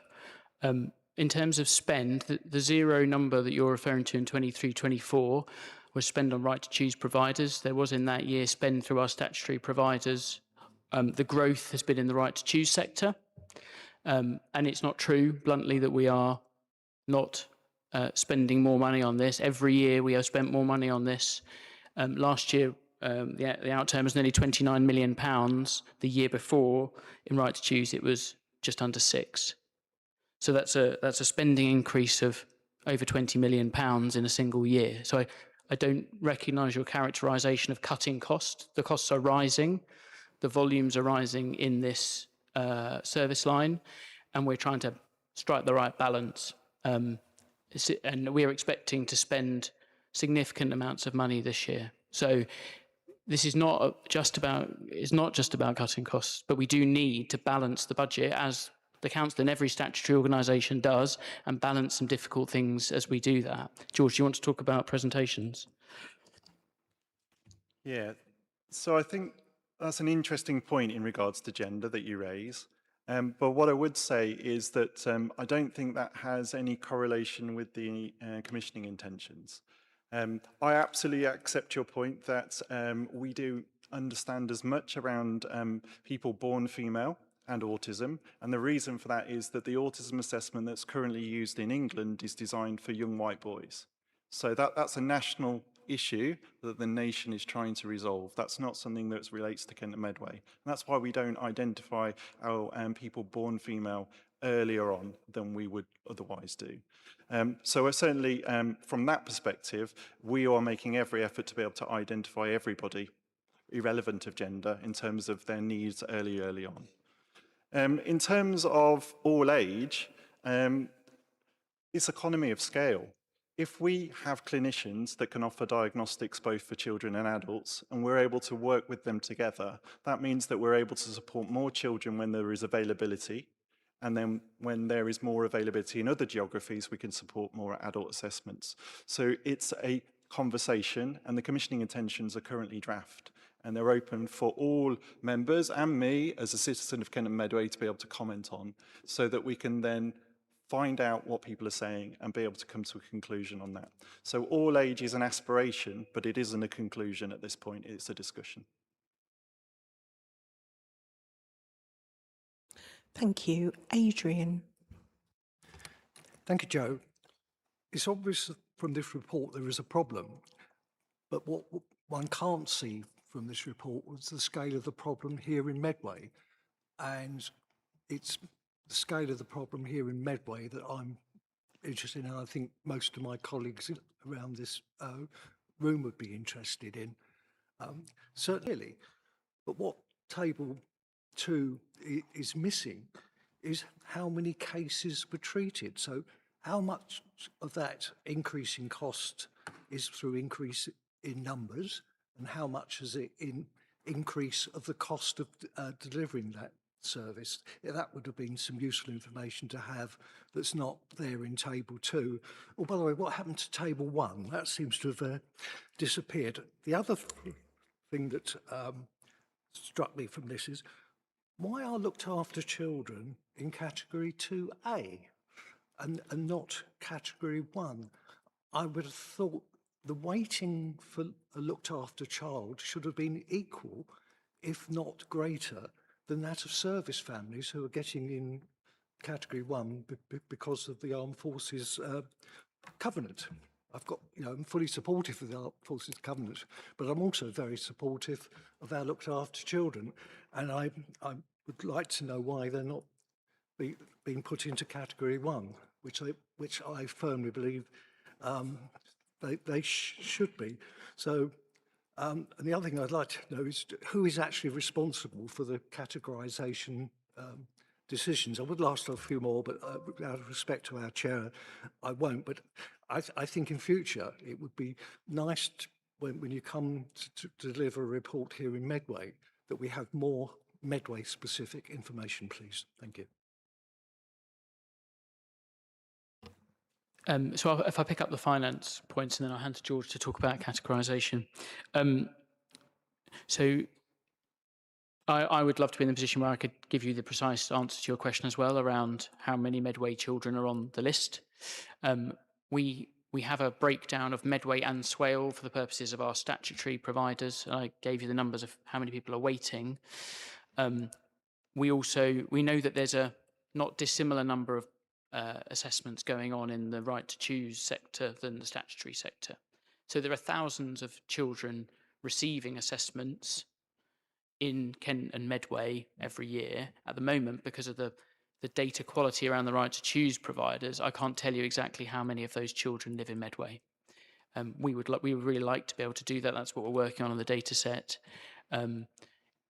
Not all of that data is data that all those providers are obliged to give us, actually. But we're trying to build the best picture we can in collaboration with them so that we can design the best system together. So I think my answer to your question is there is a significant volume increase here on assessment as well as cost increase. This is not all just cost, but we do also know we pay more in the right to choose sector than we do in the statutory sector per assessment. So that's a factor in the dynamics of how the assessment's happening. George? So the 2 points, so looked after children and the Armed Forces Covenant, really valid points. The discussion in regards to where those groups sat was made as a system in terms of, and they're not binary, so and it's dynamic. So it wouldn't just be you're a looked after child, you're 2B or 2A, you would be looking for the clinical team to make that decision. So it's a guiding principle. And the idea is that because they're a looked after child, they already have a circle of support around them, as opposed to a child that might not, or perhaps have an imminent need. The same for the Armed Forces Covenant. Yes, we have an obligation to consider having their needs met earlier if there is a need that needs meeting. But equally, it might be that your Armed Forces Covenant, an ex-forces, and your child sits on category 3. So it's specific guidance, but then it's at the discretion of the clinical team. In terms of who makes that decision, we're really clear it has to be clinically led by the teams that are meeting with the family and the children. So it will be the right to choose providers and our statutory providers, the people that are meeting with them. The ICB has no role in doing that. Thank you. Dan, then William.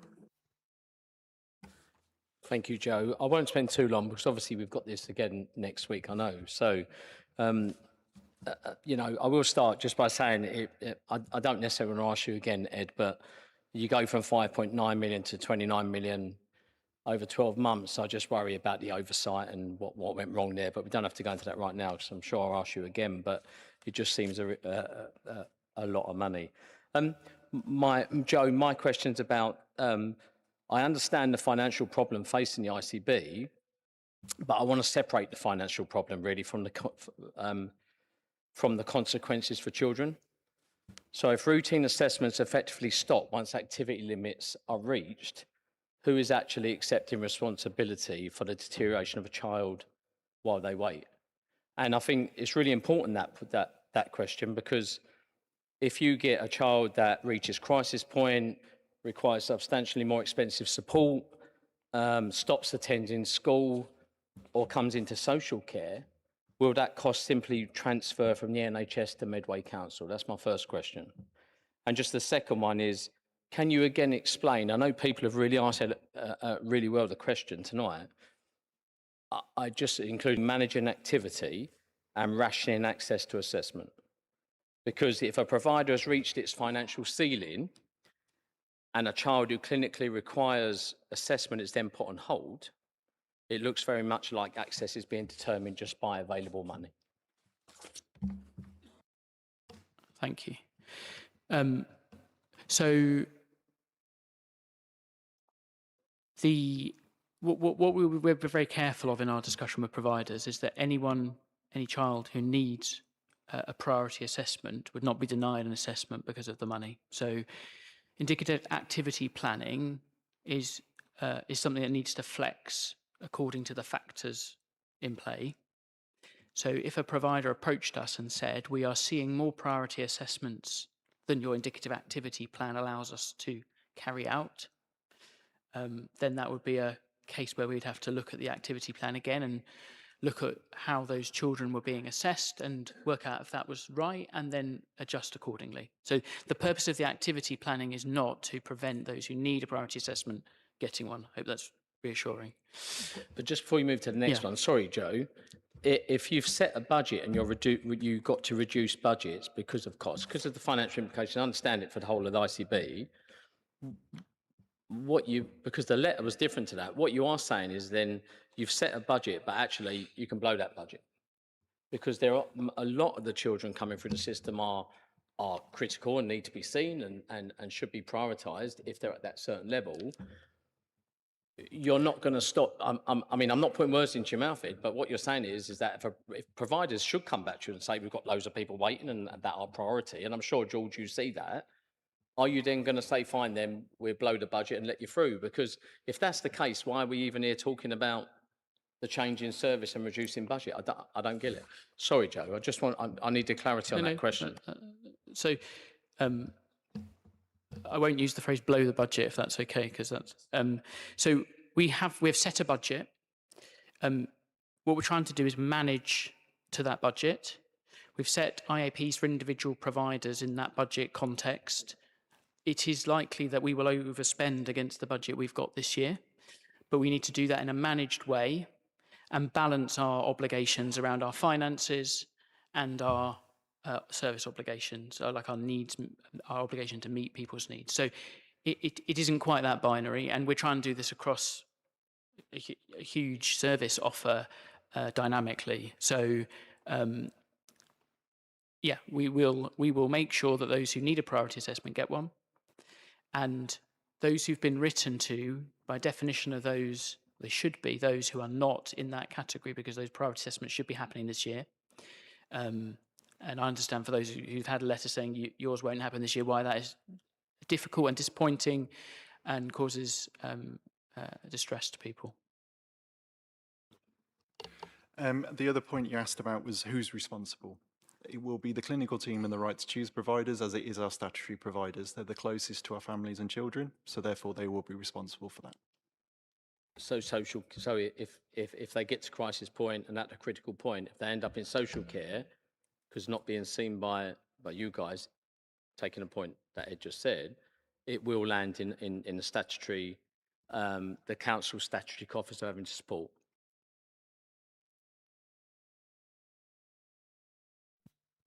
Specific point, but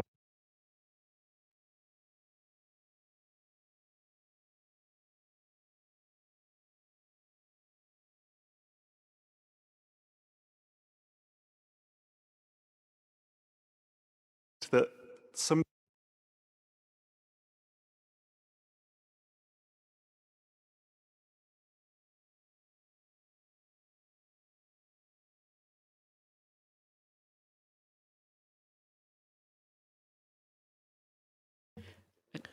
Thank you, Joe. I mean, I haven't got the credit. You know, George has tried, but I haven't got. So can I just add one thing on that point? I think this is an area where, as we do our review of mental health and elderly services, for me, this is exactly the sort of place where the council and the ICB ought to have a more joined up approach than historically we've had, because the way that the service offer interacts for families is so intertwined.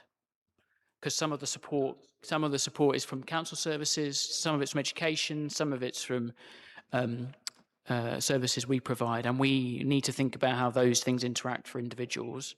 So I think as we try and get into a better place on all of that, that this would be a really important area to do that in. Ed, that's the best point you've made all night, but it comes with relationships, and I'm glad you're repairing them with children and families.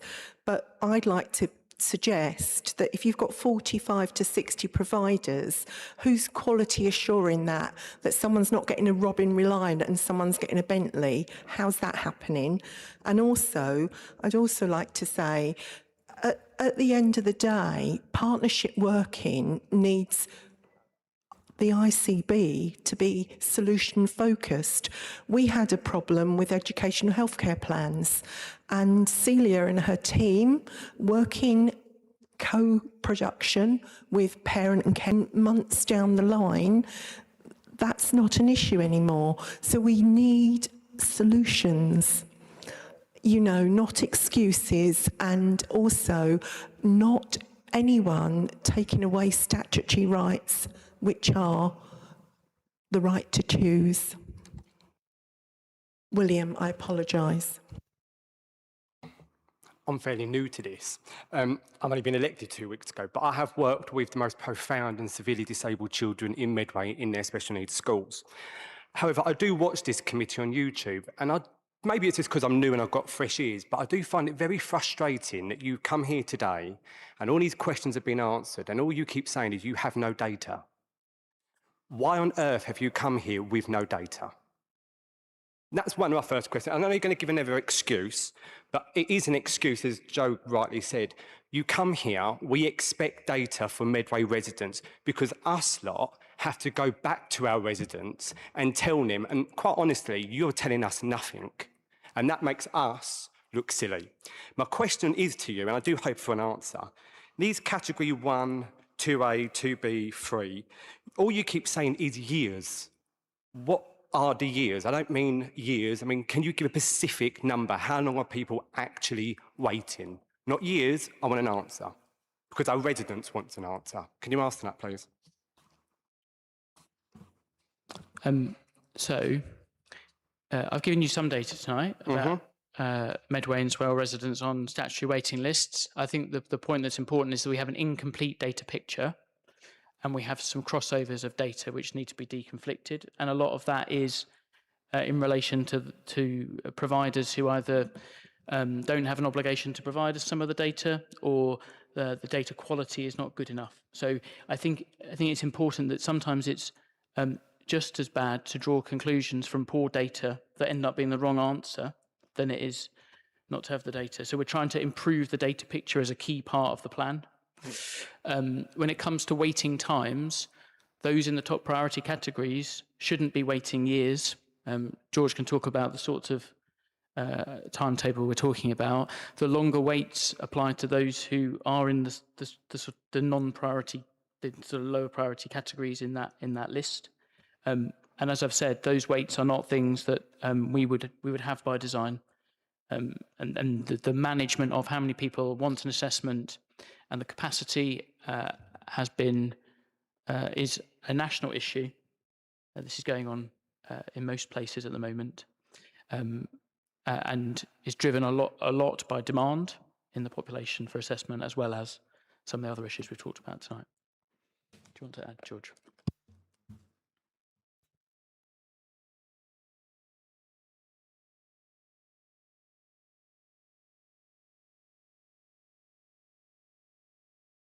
Turning itself off. There we go.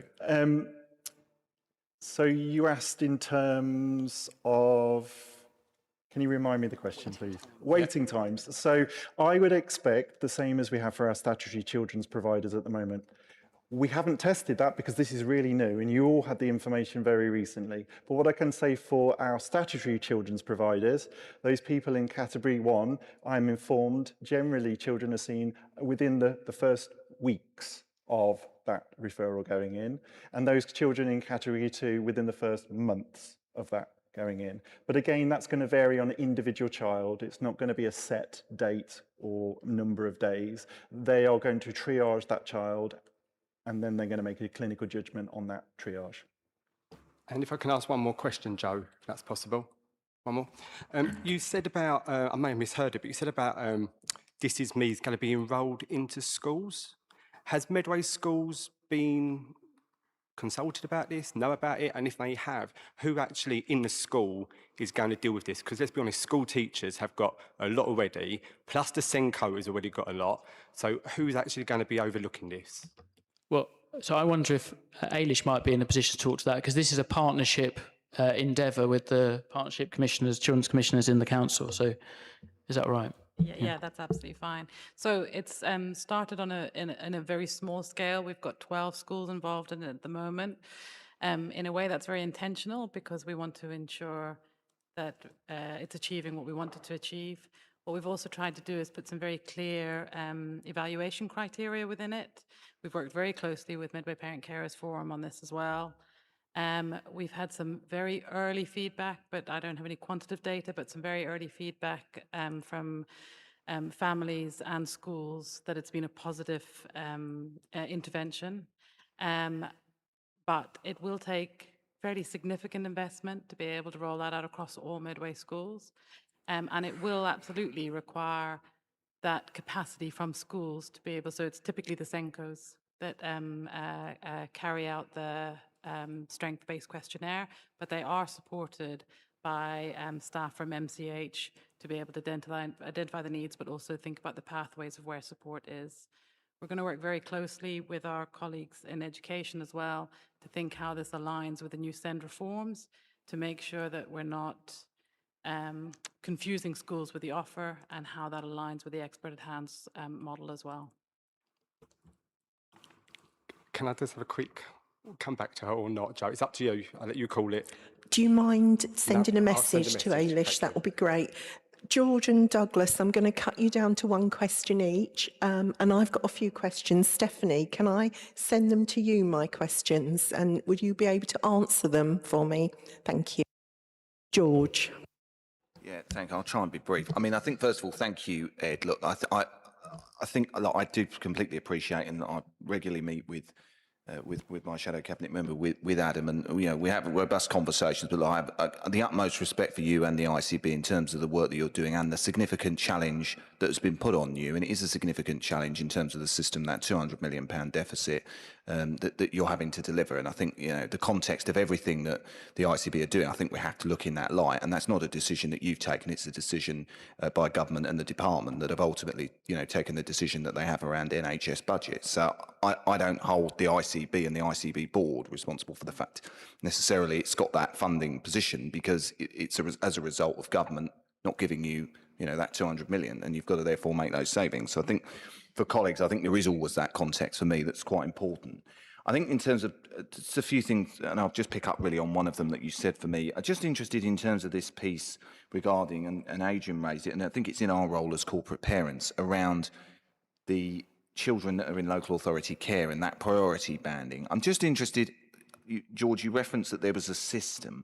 I'm just interested, I mean, I didn't get from your answer get the sense that the council were consulted. So I'm just interested in what that system is. Is that your board? Is that your executive team? So an answer on that would be great. Thank you, Chair.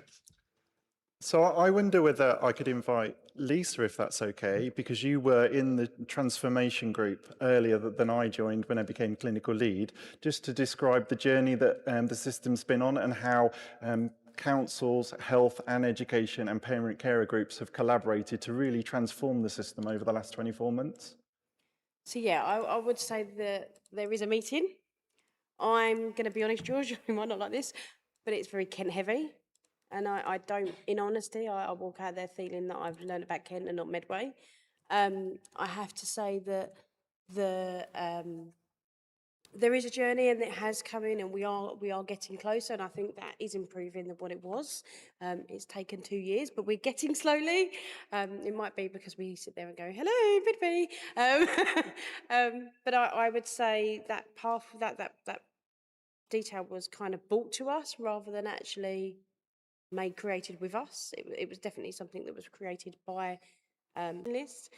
I have to say that privatisation list isn't wanted to be shared by our providers, because obviously, concerns that it'll be used against the pathway. But I do think it needs to be reviewed, because I think there are other children on there that actually would be more important to be seen before others. Thank you. Douglas? Thank you very much, and I will try to be as concise as possible. There's an element here, a golden thread that runs through everything that we've said, so I won't reiterate it too much about data quality.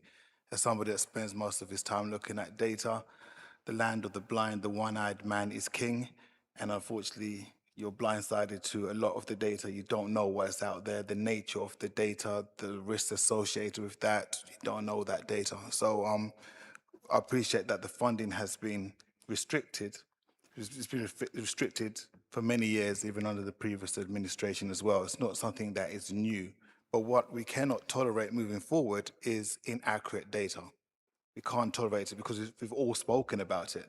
So what I would ask more than a question is those data sets that we are now going to be refining for the providers, can you share those data sets with us so we know that you're capturing the right data so that when we do scrutinize, we know all the data points are captured? Thank you.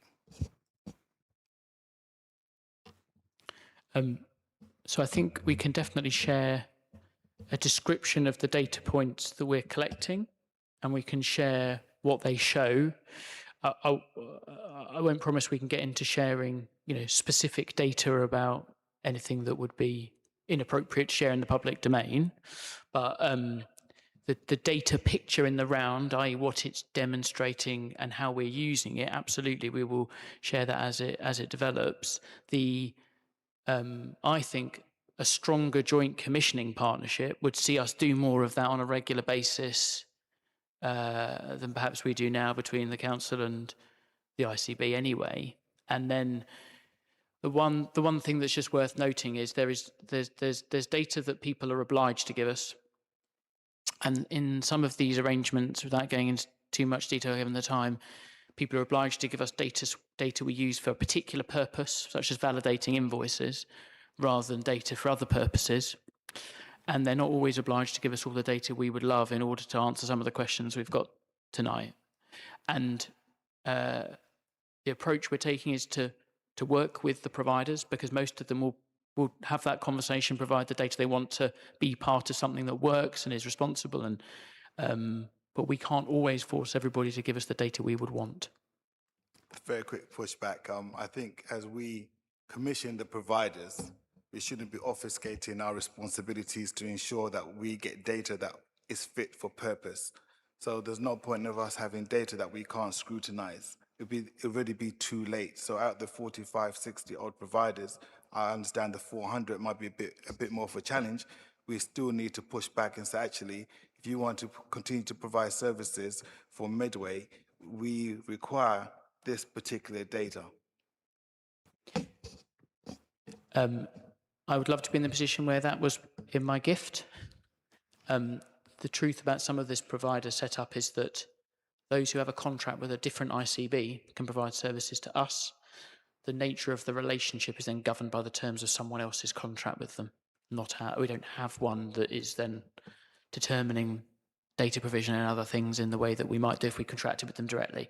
Now, we're having lots of conversations with providers to what's called accredit them to our pathways and put all of that in a better place.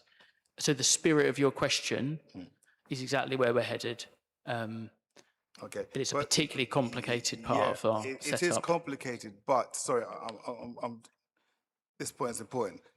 But a gap analysis will identify the gaps between the information you do need and the information that's out there. So if you do a gap analysis, you could then put pressure by the ICB and the provider say, these gaps, we need those data points done. So it's not a case of just waving the white flag, we can't do nothing. We can be very proactive within this space, because I think our focus should now be on accurate data that can be scrutinized. Because my fear is, if you review this constriction in your budget in another 2-3 years' time, what other services are going to be impacted by these cost savings? Thank you. Okay, thank you. Just before we go to the Vice Chair, I'd just like to say thank you for your questions. You can have some more from William and I at least to answer. Because our committee is not not political. I won't go into 14 years of 0.5% NHS funding when it only wanted 3%, or fraud about PPE, but I will hand over to the Vice Chair. Thank you. I want to say that we're an hour in and I'm still unconvinced that this is anything other than a budget management and that it will lead to better outcomes, but hopefully some more will come out through the update from the ICB as set out in Appendix 1 to the report. You've got a suggestion, Dan? Yes, Joe, just in the spirit, we've worked really well together, HASC and Children, especially over the last couple of years on lots of health matters, which I believe we should anyway, because of that transition.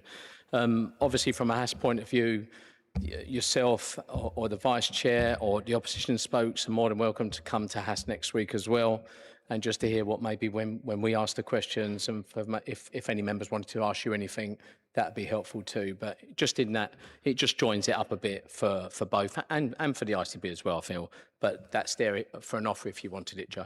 And that's available to all opposition spokes as well. Brilliant, and that will be great.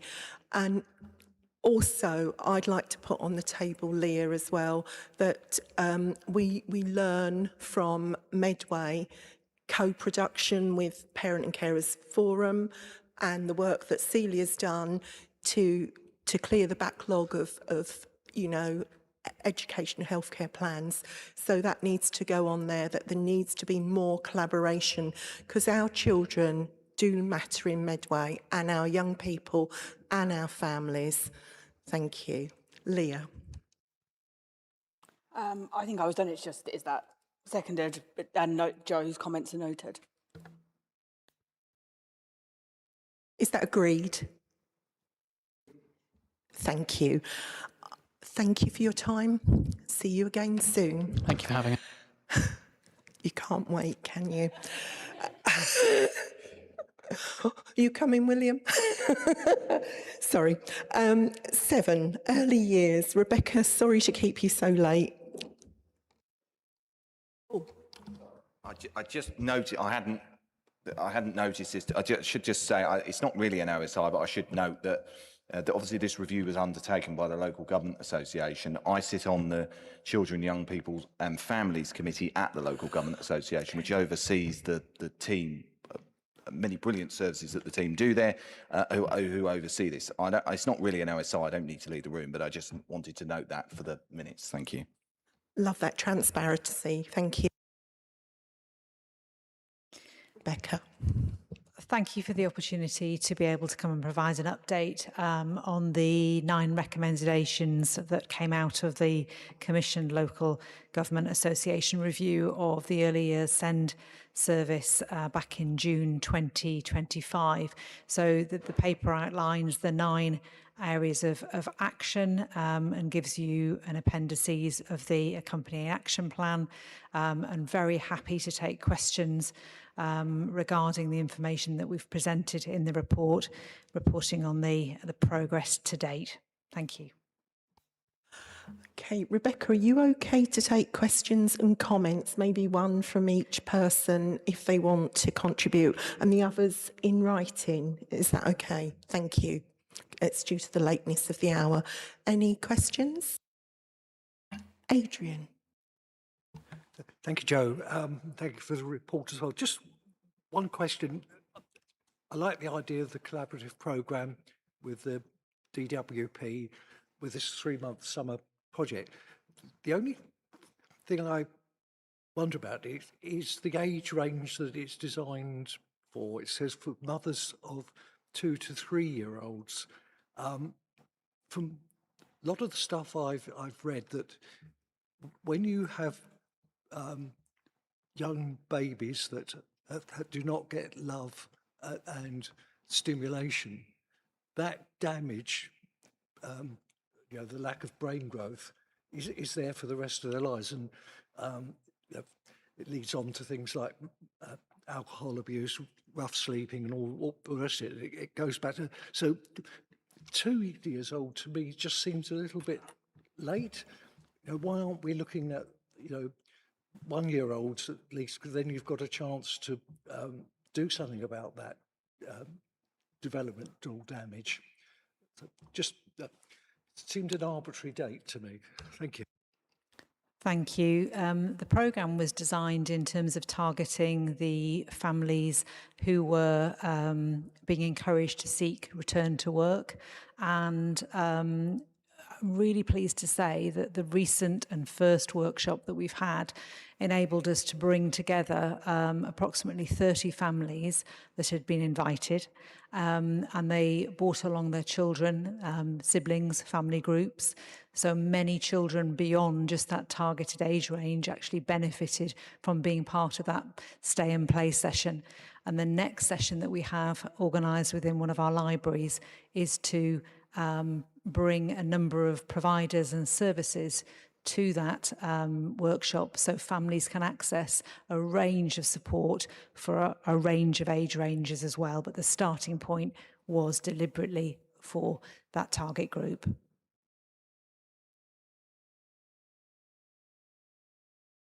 Thank you. Any other questions? Lisa. It's not really a question, Rebecca, but please offer our support wherever we can. I have to say, I don't remember seeing the finalised report, but it'd be really good to kind of catch up. I know obviously I've been speaking to Amy, who's the new transformation leader. I think she's doing an amazing job. So we worked with her on the ordinary available for early years. But yeah, anywhere we can help you, we're more than happy to. Thank you. Leah. So obviously I know that there's been 1.5 billion pledged for extra early years funding. I didn't know if we knew what that looked like for Medway and what model we were likely to use to spend it. Thank you. There's a targeted delivery plan that's been formed in partnership with our colleagues from Public Health. So I've described in the report that the partnership working between Public Health and our Early Years SEND team has enabled us to look at the funding that's been allocated and devise a very clear plan involving a number of different services. And Lisa mentioned a moment ago about a piece of work around ordinary available provision to support our providers, 260 across Medway, of course. And they are very actively involved in devising that piece of advice and guidance that's going to go to all early years settings. That's just one example of a whole raft of targeted work that's been financed and funded by our allocation. And there's a very clear delivery plan that we're being held to account for by the Department for Education, and we meet with them on a regular basis to report and update. But the Early Years Partnership Board, of which there is representation from a whole range of early years sector partners, also holds to account to make sure that we are spending that funding according to our delivery plan. That's okay. Vice Chair. I move that we note the report. Is that seconded? Thank you, Mark. And agreed? Thank you. Item 8, One Medway Council Plan, Performance Monitoring. And again, due to the lateness of the hour and the fact that it was comprehensive reading, really good slides, I would like comments or questions, maybe one, and everything else sent in. Is that agreed? Thank you, committee, appreciated. Okay, over to you, Kelly, for just a quick... So thank you, Chair. You've introduced the report and I'll take that as read. We've got the One Council plan and as Chair's spoken of, there's detailed commentary in there from both of our teams. I'm happy to take a question or for them to come into writing, but also to hear comments. So open. Thank you. Leah. So mine is really brief because it was comprehensive and I can see the trends and things. But I wanted to make just a comment about, through my day job, I recently met with an early help worker. I don't know if are you happy for me to name them, Kelly? Like, it's a positive. I'd prefer probably not. I'll email you then. Yeah. I just wanted to say that I thought she was amazing. She's really diligent and really solution focused, and I could see how she worked with that family and how much they trusted her. So I just wanted to comment on how amazing she was, and I'll email you with If who you she is. email me, I'll make sure she gets that acknowledgement. Thank you. Adrian. Just a quick comment and a little bit of praise for once, because what I've done over the last year or so is, when we've had the quarterly reports, go back to the previous year's that round's report. And this is the first time in 2 years that we've actually had an improvement on a yearly basis. So that's good to see. It's not a huge improvement, but at least it is an improvement. So as I've been very, very critical of in the last 2 years of the lack of progress, which has been appallingly slow, let's admit, but now we seem to have turned the ship round. So well done. Thank you. Yeah, the journey from inadequate was 2019, wasn't it? Any other questions? Okay, Vice Chair, thank you. I move that we note the Q1 26-27 progress of the performance indicators used to monitor progress of the Council's priorities as set out in Appendix 1 to the report, and the strategic risk summary as set out in Appendix 2 to the report, with the 2 new risks that have been added to the summary. Is that agreed? Oh, sorry, if that's seconded and agreed? Thank you. The next, we've just got Mariah here from Finance. So if it's okay with you, I'm thinking of doing both 9 and 10 together. Can I have your thoughts on that? If you're happy to do that, agree? Thank you. Mariah. Good evening, everybody. In the interest of time, due to the late hour, I'm going to have a very brief summary. So this reports the first round of monitoring for both the revenue and capital that was presented to Cabinet on the 4th of August. It was submitted to us by managers in May. So in terms of capital, it's predicting an underspend of 586,000 against a £308 million budget across the Council. In terms of the underspend, it relates to areas within the remit of this committee. In terms of revenue, we are predicting an overspend of 26.7 million after proposed management action of 16.1 million. In terms of the areas within the remit of this committee, they are forecasting to overspend by £5.2 million after £2.8 million worth of management actions. I'm now open to questions with the help from Kelly, Celia and other officers. Thank you. Questions? Mark. Thank you, Chair. I just wondered why the format on the revenue budget monitoring round 1 has changed from last year. Because last year we had the section that related to this committee broken down into Children's Services, Directorate Management, Education, Public Health, and 3 others. And on that, if you just went on the 4 above, it was broken down into 27 lines. What is the administration trying to hide, please?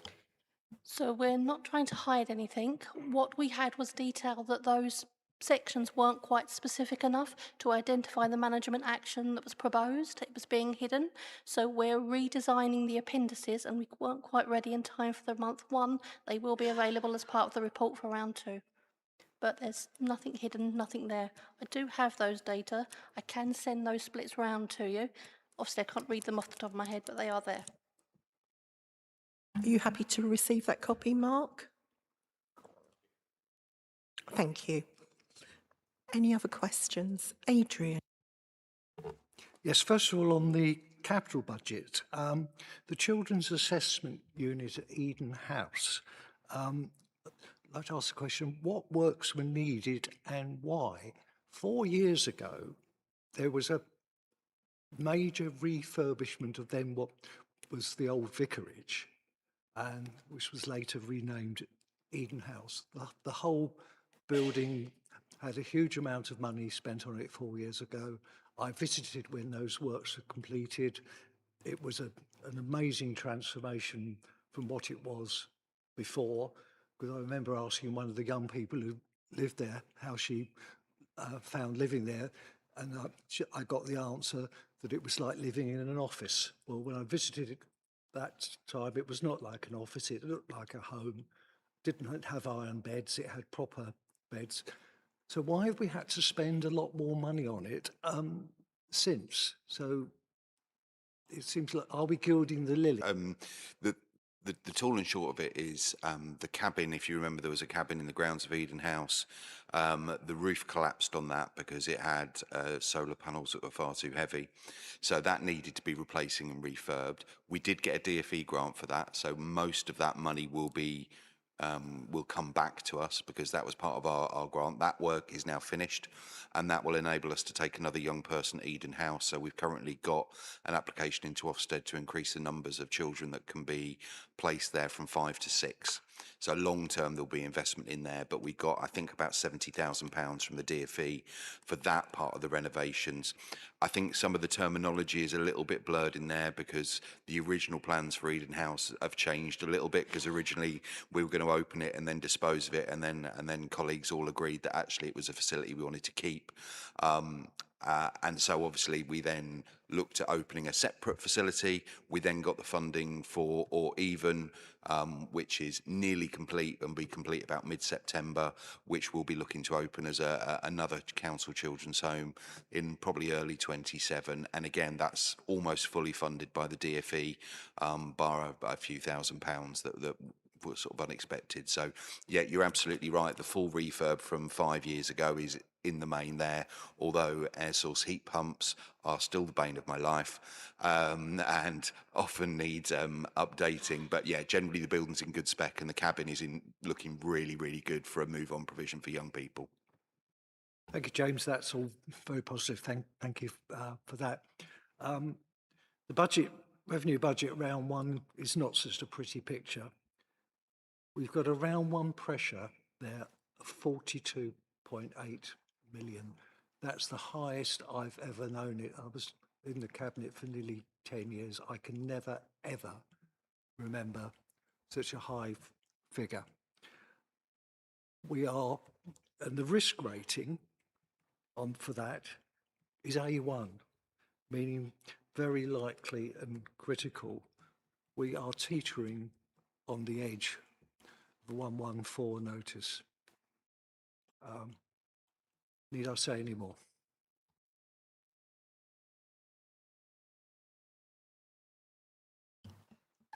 I agree, it's probably the highest I've ever seen it. I am aware that my colleagues and CMT are having very detailed and long discussions about that forecast, but you're absolutely correct. Yes, I do believe CMT are talking about writing to the Secretary of State for additional funding in ESF support. I think that went out in part of the news today.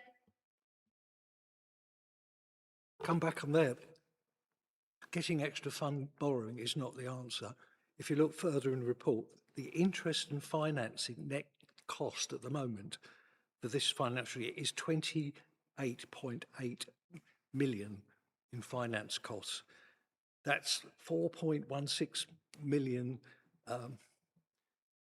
higher than it was budgeted only a few weeks ago. These costs are just running out of control. You are correct. The interesting and finance budget was set at based on an agreed amount, and inflation has increased over than what we budgeted for.